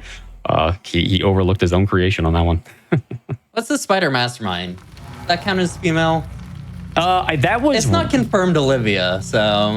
Well, it is Olivia, but it was Spider Mastermind wasn't a gendered demon in the original Dooms, so. And technically, you meet the summoner first, so summoner would be the first female demon when you really think about it. Fair. This level, uniquely, one of the challenges is to kill 10 demons with a barrel. So pretty much every barrel is public enemy number 1. We will be killing every barrel before it can kill an enemy. And they are placed quite conveniently to kill enemies. Ow. Ooh. Well, I mean, you've got twice as much health as you need, so now you've got 4 times as much health as you need. Okay, now you're fine. That's fine. We're gonna... Ooh, actually, I'm gonna... Yeah, I was gonna say, grab that. Kill all these zombies just in case, and then barrels. Take out all the barrels, yeah. So take out all the barrels. Yeah, so one thing we could talk about while you're doing this fight, this category was originally created by a runner. We talked about him a little bit earlier in the run. Runner by the name of Bite Me, who is sadly retired from speedrunning. He is off the internet nowadays. I miss you, Bite, if you ever end up seeing this.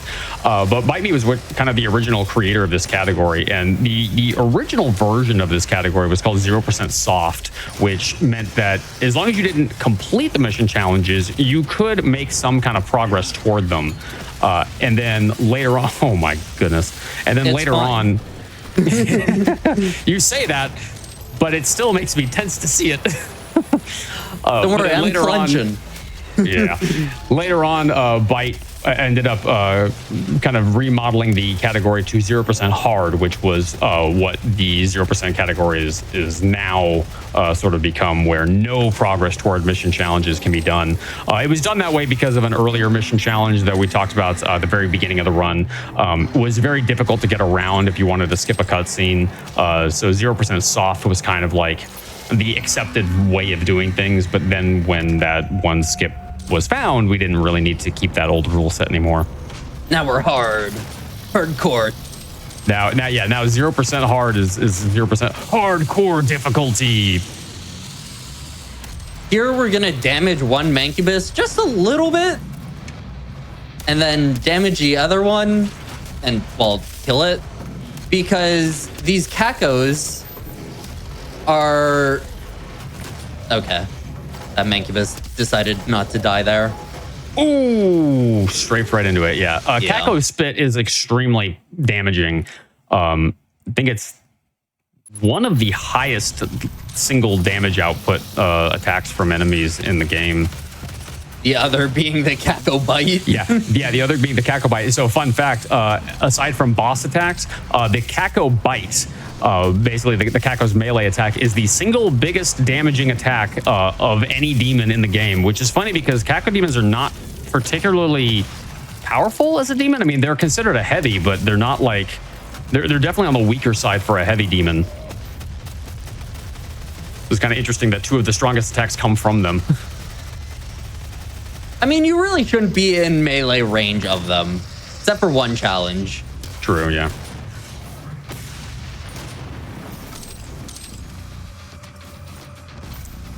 Then that center cage is going to come up, which is going to spawn in that quad damage.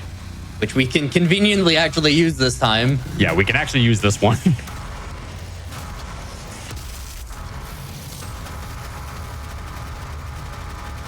So using the quad damage makes very quick work of all of these things. And 100% we would actually do this arena a little bit faster by just throwing a BFG round. But because they have to be very, very conservative about when they use BFG rounds, can't really get away with doing that here.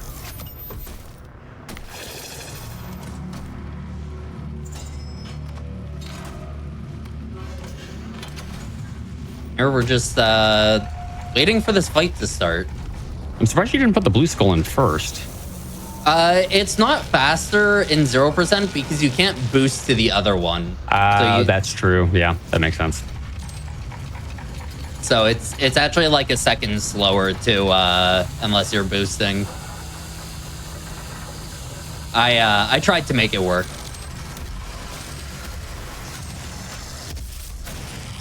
Okay.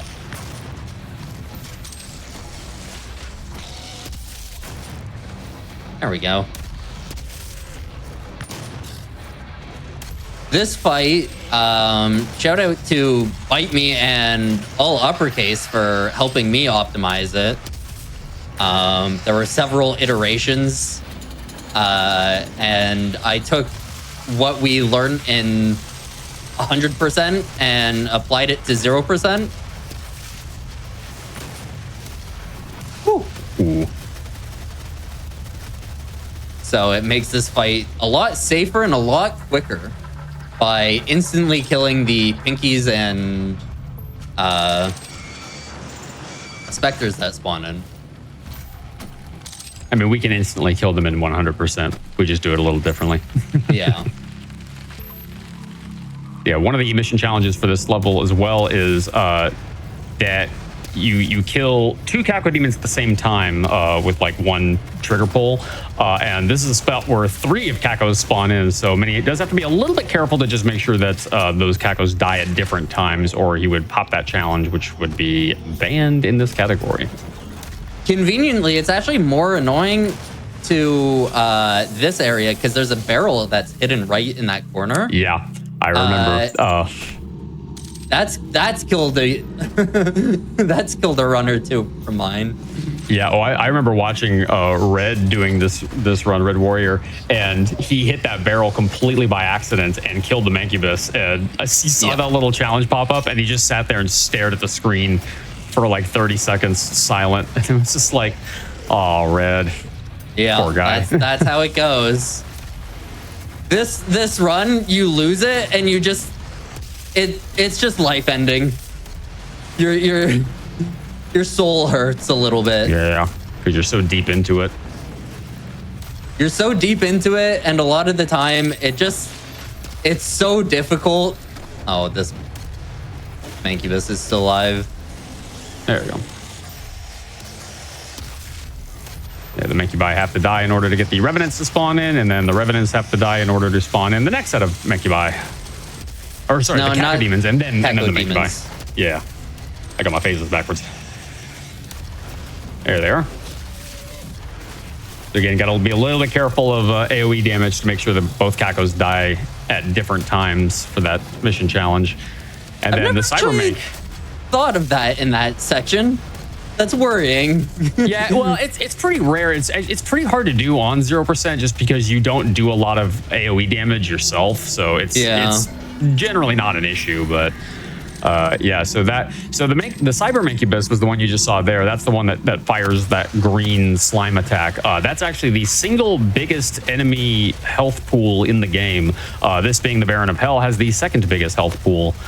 So we're now dealing with what we call super heavies, demons that have a very, very large health pools and deal a lot of damage.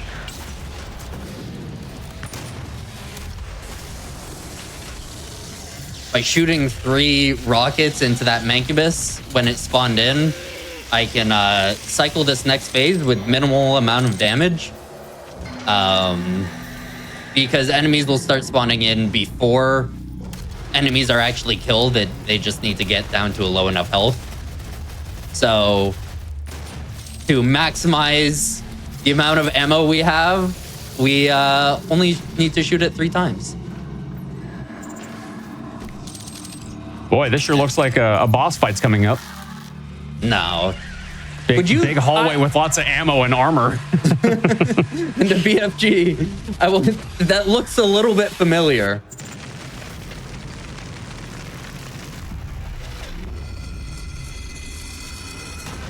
So yeah, we haven't really talked about the story of this game too much. I haven't really talked about the Crucible or anything like that.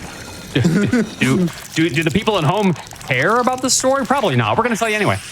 So yeah, the story of this game is you're the Doomslayer. You wake up from a sarcophagus after being locked away for an indefinite amount of time. We don't actually know how long of a gap is in time, or if we do, I don't remember what it is. And then you are tasked with cleaning up the mess that was caused by Dr. Olivia Pierce, who we're going to see at the end of this run. We haven't seen her yet because we've been able to... We've seen her. We've seen her. Yeah, we've seen her briefly, but we skipped a bunch of spots where you would normally see her. And we travel through hell and we kill a bunch of demons, then we come back from hell and then we go back to hell. And yeah, we're currently in hell. We're going to go back to Mars and then we're going to go back to hell. And yeah, it's a whole thing. So we came here in order to get the Crucible, which was just locked away at the beginning of this fight. And we have to go through this boss fight in order to get it. So we took down this Hell Guard and Minnie, what's better than one Hell Guard? No Hell Guards. 2 Hell Guards. Wait, what? I prefer when there's none of them. No, there's 2. Luckily, they don't have shields now, but yeah, some people have argued this was the original Marauder from Doom Eternal, which honestly, there's no fun zone in them. True. So yeah, double BFG shots both take advantage of the debuff and the tendril damage to just deal a ton of damage to both of them right off the bat. And then the reason why we can get away with using 2 BFG rounds here is because there are 10 BFG pickups in the next level. So we're going to take full advantage of that because we actually can't use the BFG at all in the last level. It is a mission challenge and therefore we cannot do it. So we're going to be using the BFG a whole bunch once we get into the Vega level. We should also mention one of the reasons why the BFG is dealing so much damage, even with the debuff, is that BFG damage is based off of your frame rate. Correct? Yep. Yeah. Well, specifically, it's the tendril damage that is based off your frame rate. So the projectile damage itself doesn't actually change anything depending on your frame rate, but there's these tendrils that kind of extend outward from the projectile as the BFG is traveling through an arena. And with most demons, it's an instant kill, but with boss fights in particular, because boss fights have such big health pools, the tendril damage will kind of reach out and touch the boss and deal damage for every frame that it's touching them.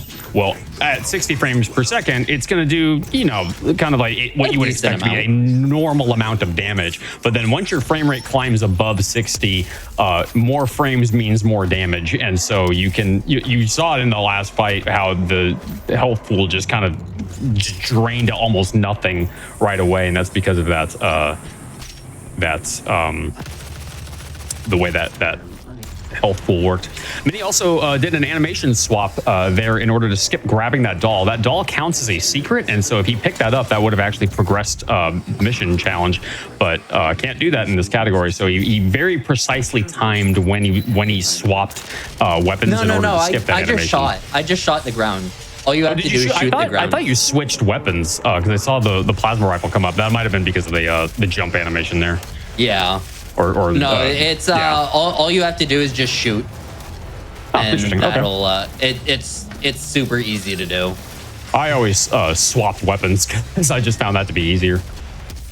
But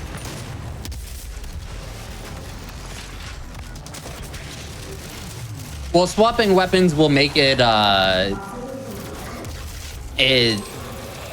pop into your hand faster.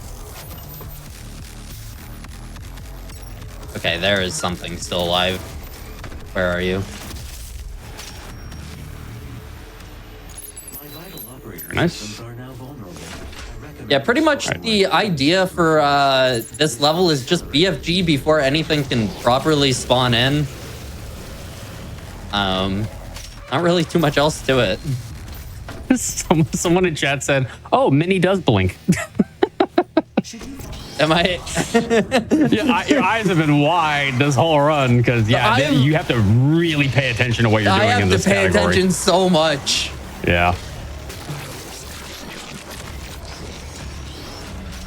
I'm also like jacked up on caffeine right now. Excellent.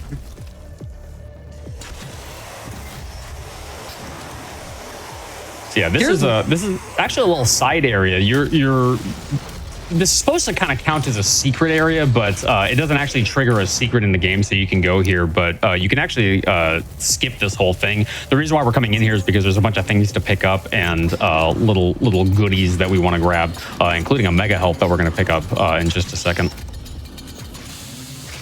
Well, this spot's not the side area. It was the spot that we dropped down, right? Well, oh, wait, no, it is a side area. Yeah, you can take the elevator down to this room. So, yeah, it's technically that whole area is a side area. I don't think I've ever done that.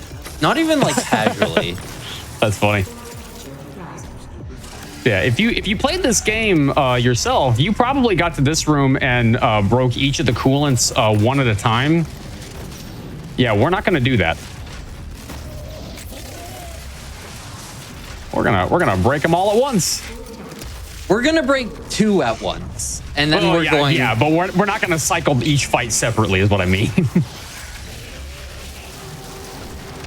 But yeah, this room ends up being fairly straightforward and on the easier side, just because we have so much BFG ammo that we can take advantage of here. Because again, we have to use up all our BFG here because we can't use it in the last level. So might as well get rid of it now.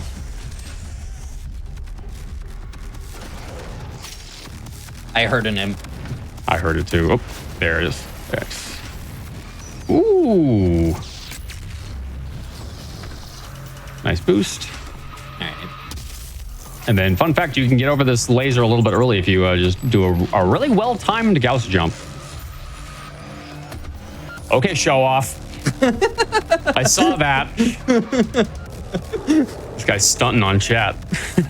I use my whole arm to aim. I have a huge mouse pad, and so like I have to flick my entire arm to do that as well.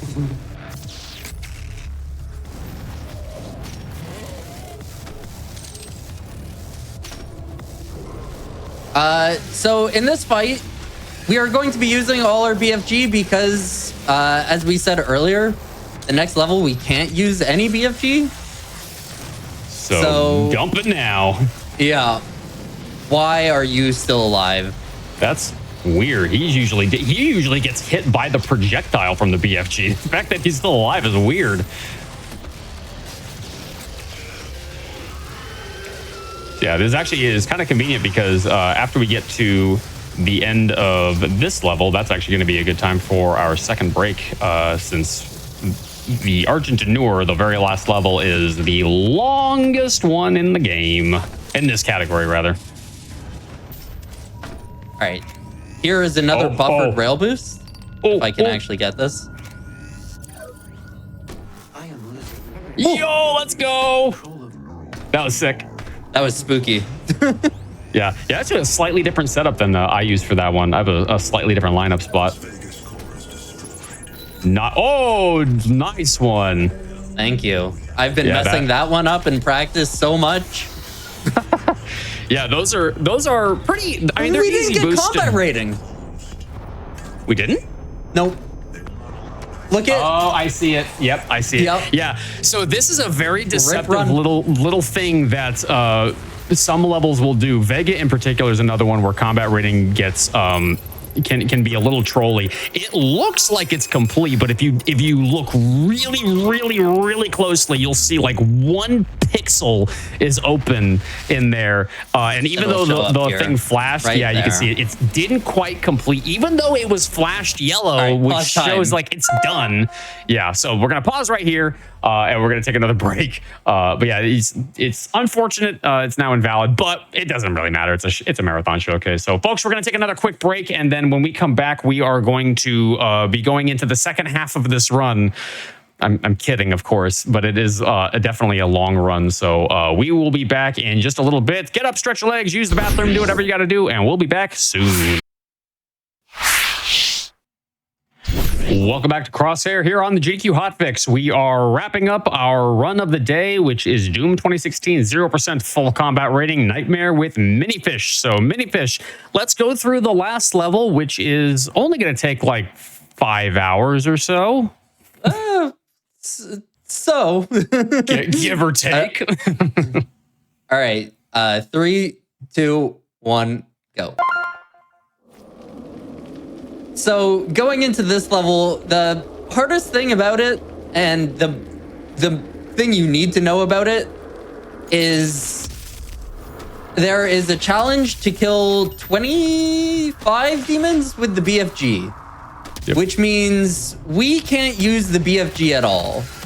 And this level hands out BFG ammo like crazy. And it also kind of expects you to have the upgrade that gives you BFG ammo. So it becomes easily the hardest level in the run, and is conveniently saved for the very end. Yep, to last destroy, level's the hardest. to destroy all your Ultra Nightmare feelings. So yeah, in order to get full combat rating, Mini let that summoner spawn in a round of demons and then grab the Berserk, and is now thrashing everything that he can click on in order to cycle through this fight. This is another level where you can fall short on combat rating. It's pretty uncommon for that to happen. You generally will always hit CR, but I have had runs myself in 100% that have managed to just get that little last sliver missing, like we had in the last level. I had that happen yesterday, actually. Oh wow. So here's hoping. I also have to be really careful about glory killing over on this side, because these little boxes here that you stand on, if you try to glory kill a demon on them, you will almost guarantee fall through the map. And I have watched that happen to a number of people on Ultra Nightmare. I haven't seen that happen before. Or I haven't had that happen before. Yeah, so we're just gonna do a quick little skip down. Nice. Ooh, good jump. Yeah. I found that little actually, I haven't seen that setup. Nice one. And we're gonna save that mega health for later. Yeah, I was about to say, we'll see that mega health later. Yeah, we're going to save that one until after this fight. That way we can take a little bit more advantage of it in the next arena, because this arena is challenging, but the next arena is way tougher than this one. It's actually the last arena that's it's most useful to be saved for. Oh yeah, I mean the last arena is definitely the hardest one. If you can easily, but Yeah, it's we do want to hold on to that mega health for as long as possible. Wow, that imp jumped right in front of you. Yeah, they do that. Ow. All right.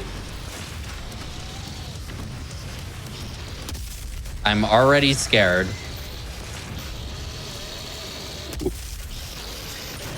Nice. Little quake movement right there.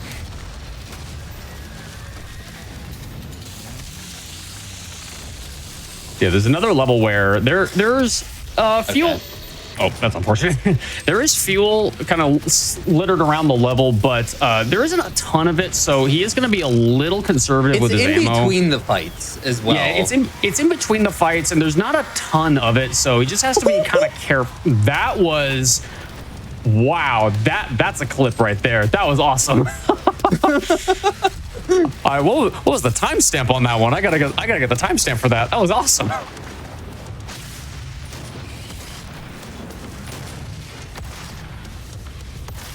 That shot was so cool. I don't remember what I was saying. Oh yeah, fuel. So yeah, he's going to be just a little bit careful with his fuel to try and make sure that he has enough ammo for each fight, because some of these fights are really long, and then you can run out of ammo if you're not careful.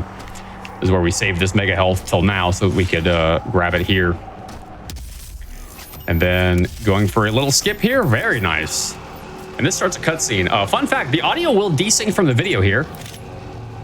As you can see. A strange little bug where the animation of this whole cutscene plays out faster than the audio. The audio does not catch up to the frame rate, so Can you not ruin that cutscene for me? I've never noticed that in all of my playthroughs. I have 2,000 hours in this game. I meant nothing happens. And you've just now ruined this cutscene for me. How did you never notice it was desynced? I just look at chat whenever I'm in a cutscene. Whoa! Nice. Well, you taught me so many things about the game today. I had to teach you something, so we'll call it. Yeah, even. but I taught you cool things. You taught me bad things. You hurt me. Don't look at any of the other Wraith cutscenes. Then you don't want your feelings hurt. No, well, now I'm going to.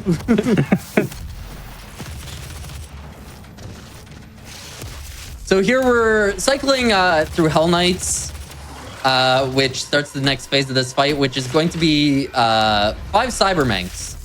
Conveniently, there's a Berserk that we have that we're going to keep saved, and try and kill as many Cybermanks with that Berserk.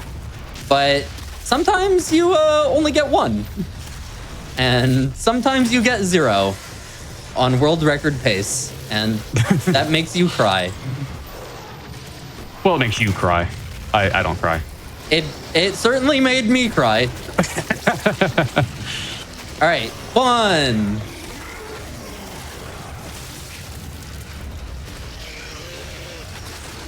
I could really use more spawning in. I was gonna say, where? Oh, there they are. 2. 2. I could certainly use more spawning in. All right, we got 3. I'm fine with that. 3's not bad. Yeah, 3's not 3's bad. okay. Would have been nice to get 4 or 5, but it happens.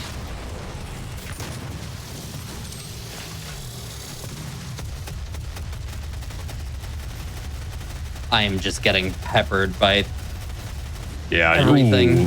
that AoE. Ooh.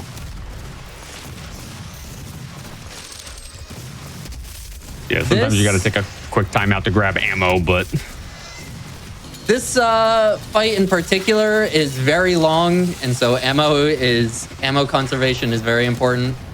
Yep. Ooh, okay. Yeah, so that green slime attack I talked about earlier, that was it. And you gotta have a healthy respect for Cybermanks for that reason alone. Okay, there we go. Okay. Yeah, ooh, yeah, that was just unlucky. Got hit by a Hellraiser, it looked like. So Yeah, we got sliced by a Hellraiser. That Revenant didn't die when I thought it would, so it stalled me from picking up health. Unfortunately, we were near the end of that fight, and and now we have to redo the whole thing. So, yeah, here we are. This is It's why okay. this estimate is what it is. We can just do this fight worse. True. Got to pad time somehow. It's just more content, chat. All right, I would like shot it. There by an imp. Yeah, I'd like it if imps kind of stopped doing that. Oops. Ooh. Okay, there we go.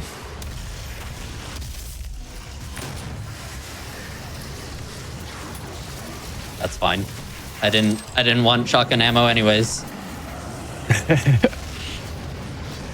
Okay, grabbing that berserk. Let's see if we get another 3 or 4 maybe even this time. We got 1, 2.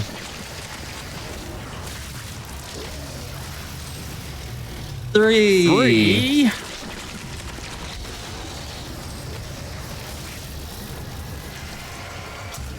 4.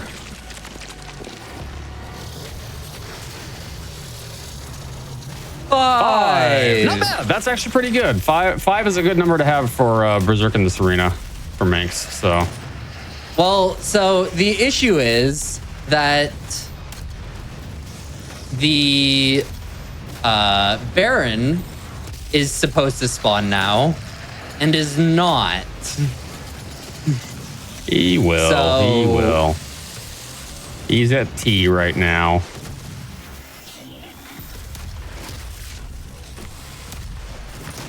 I've actually had this fight not spawn in the Baron before. Yeah, I have. It's pretty rare. I'm surprised he still hasn't spawned in yet. There's there's a trigger enemy that hasn't been killed yet.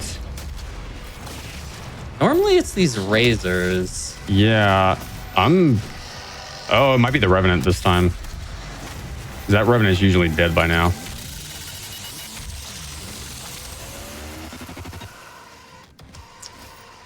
Huh. This is a weird one. Hey! There we go. But we got him. Yep. So yeah, sometimes this actually Baron makes things so much easier. Yeah, that Baron is worth a lot of combat rating, and having him not spawn in is very, very bad. So. All right, now we are going into the single hardest fight in the game, and it's not even a question. Yep, it is easily the hardest fight. Also, decent cutscene. Why? Stop mentioning it. Stop mentioning it. It's ruined it. I don't know how I'm gonna run this game anymore. See, I never get to see those cutscenes on Classic because we skip them. There's too many. There's too many bugs in this game now. That was one too many. All right, ammo conservation is the name of the game in this fight. And also the name of the game is not getting hit by imps. Well, the name of the game is Doom 2016, but... Actually, the name of the game is just Doom. True. True. Fair enough.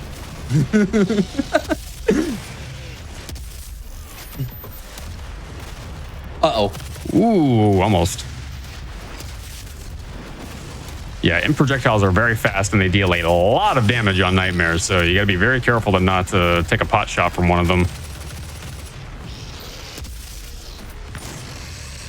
There's going to be this little circuit that I do, which is just a circle around the map. It helps divide up the enemies and kind of put them in the middle of me, so they're not like clustered around one end. That's my technique for this fight. But sometimes you just get hit by imps, and there's nothing you can do about it. Yeah. Actually, that's a good opportunity to talk about the token system in the game. So we should talk about that. Before I actually get to that, I do want to remind everybody that Black and a Flash's summer speedrun celebration Juneteenth will be live on the GDQ channel from June 19th to the 22nd. You can type !Juneteenth in chat for the full schedule and visit gdq.gg/BAF to learn how you can join the Black and a Flash community. So yeah, getting back to the run, talking about the token system. So this game operates on a combat system that's actually pretty unique. Its software wanted to make sure that when you were playing through this game that you weren't getting overwhelmed by demons just like mobbing you all at once, because they didn't want to make like a serious Sam kind of situation. And so every arena in the game, like every fight, has what are basically like these invisible tokens. It's kind of like an in-game currency that is exclusive to the demons. And every arena has a different number of tokens, and every demon needs a different amount of tokens in order to attack the Slayer. So basically, as you're playing through an arena, the enemy AI will kind of talk to each other, and they'll say, who's got the best chance of attacking the Slayer right now? It's you? Okay, here's the tokens that you need in order to attack. And so no demon can attack unless it has a certain number of tokens in its possession. And so as you're kind of watching through this fight, you'll notice this arena is just littered with demons, but they're not like mobbing Minnie at any point. They're kind of, some of them are hanging back and kind of letting other ones get in and get their hands dirty. And that was done just specifically so that you wouldn't get completely mobbed, because that would make the combat really tedious and not very fun. So it's a really smart system that they brought back in Doom Eternal. I don't think they kept that same system in the Dark Ages, but yeah. Now we're on the make phase. We got 3 Barons of Hell that spawn in, one here, and then there's one more over on the other side of the arena. There it is. Ironically, I'm still scared of imps the most in this section. Oh, as you should be. Oh, imp. Oh. Ooh. I heard that. I heard that as well. Felt the wind on that one. And that is the fight. Man, Minnie made that look easy. That fight's not easy in this category. It's actually a really tough arena. So, yeah, well done. Gonna do this last desynced Wraith cutscene. We just don't talk about the desync. It ruins it for me. So you'll notice that the Crucible closes before the audio. No. And we are going into the final boss fight. So time is going to be coming up at the end of this boss fight. We are going to let this cutscene play out, though. So fun fact, the voice actor for Olivia Pierce, this character right here, is voiced by an actor named Abby Craden. I actually got a chance to meet her a couple of years ago. One of the sweetest people you'll ever meet. I'm going to brag about it a little bit. But one of the sweetest people you'll ever meet, a terribly nice person. And she actually did a commentary for a Doom run that I did for another marathon. And it was very cool getting to meet her. Fantastic actor as well. She did a bang up job with this game. But yeah, the character Olivia Pierce turns into the Spider Mastermind. And this is the final boss right here.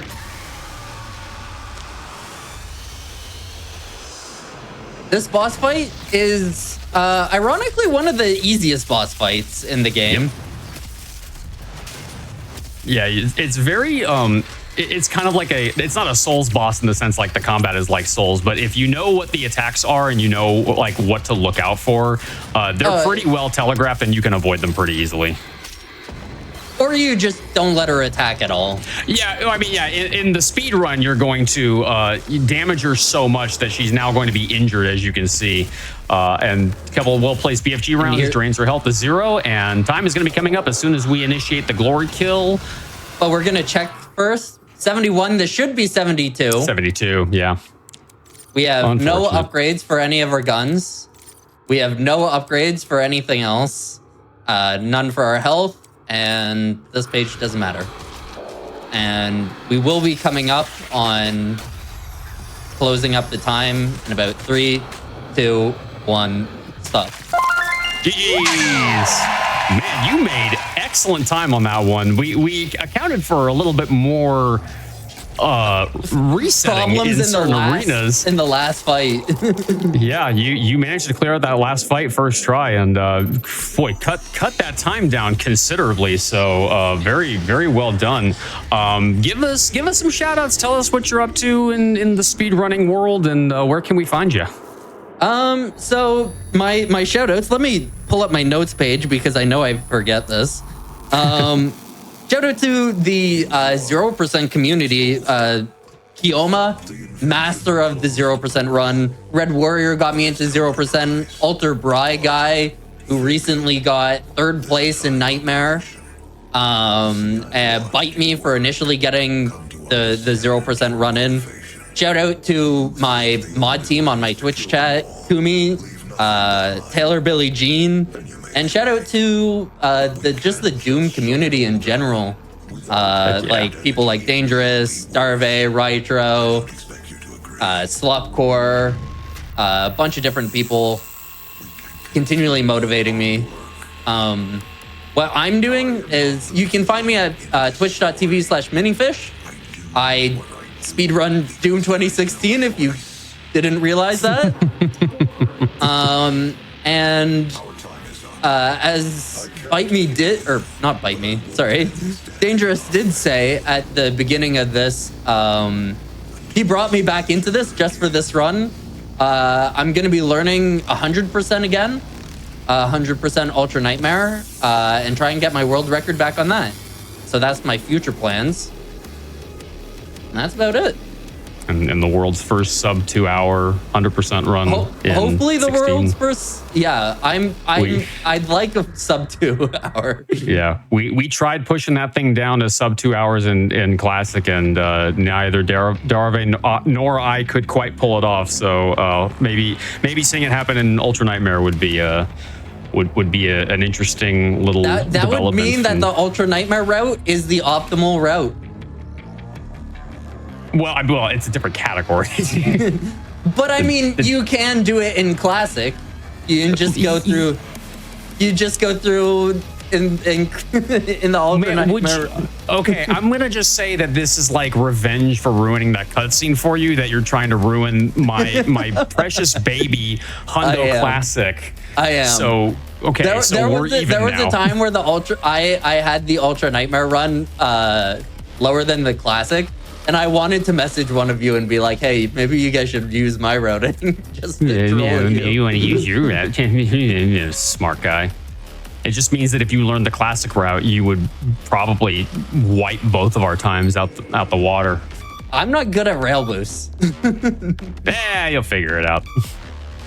That or the like exiting menus. I'm not good at menuing. I'm terrible at menuing. Thankfully, this run doesn't have practice. Yeah, thankfully this run doesn't have menuing.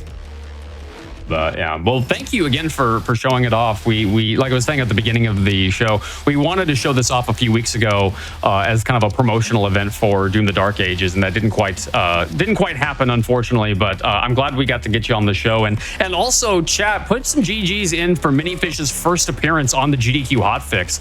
This is his doing his first run for GDQ. Well, it's my first run, but I've commentated before. Oh, that's right. Yeah, you did commentate. But yeah, it's your first run at GDQ, and it's long overdue as far as I'm concerned, because you've been putting in work in this game for years now. So well done, and GG's, and thank you for being on the show. Thank you for the opportunity. I know I didn't get first pick, but at least I got second pick. Fair enough. Yeah. Oh, I love that shot right there. All the weapons laid out. But yeah, folks, that is going to be it for us here on Crosshair on the GDQ Hotfix. Before we send you off to the next show, the annual Sonic Hotfix event is back with Sonic and the Sega All-Stars live on June 14th and 15th at 12 p.m. Eastern. This year, we're expanding beyond Sonic runs to include other iconic Sega franchises. So type !Sonic into chat for the full schedule and let us know what you're excited to see. It's going to be a fun event, and I've seen some of the things that people are submitting, and it's going to be a lot of fun because Sega games are awesome.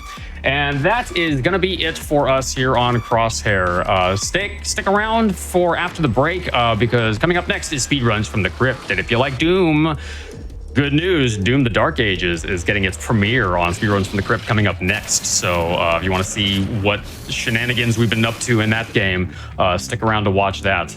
And as always, folks, no matter what your dreams, goals, and hopes are in this world, always keep them in your crosshair. We'll see you next time.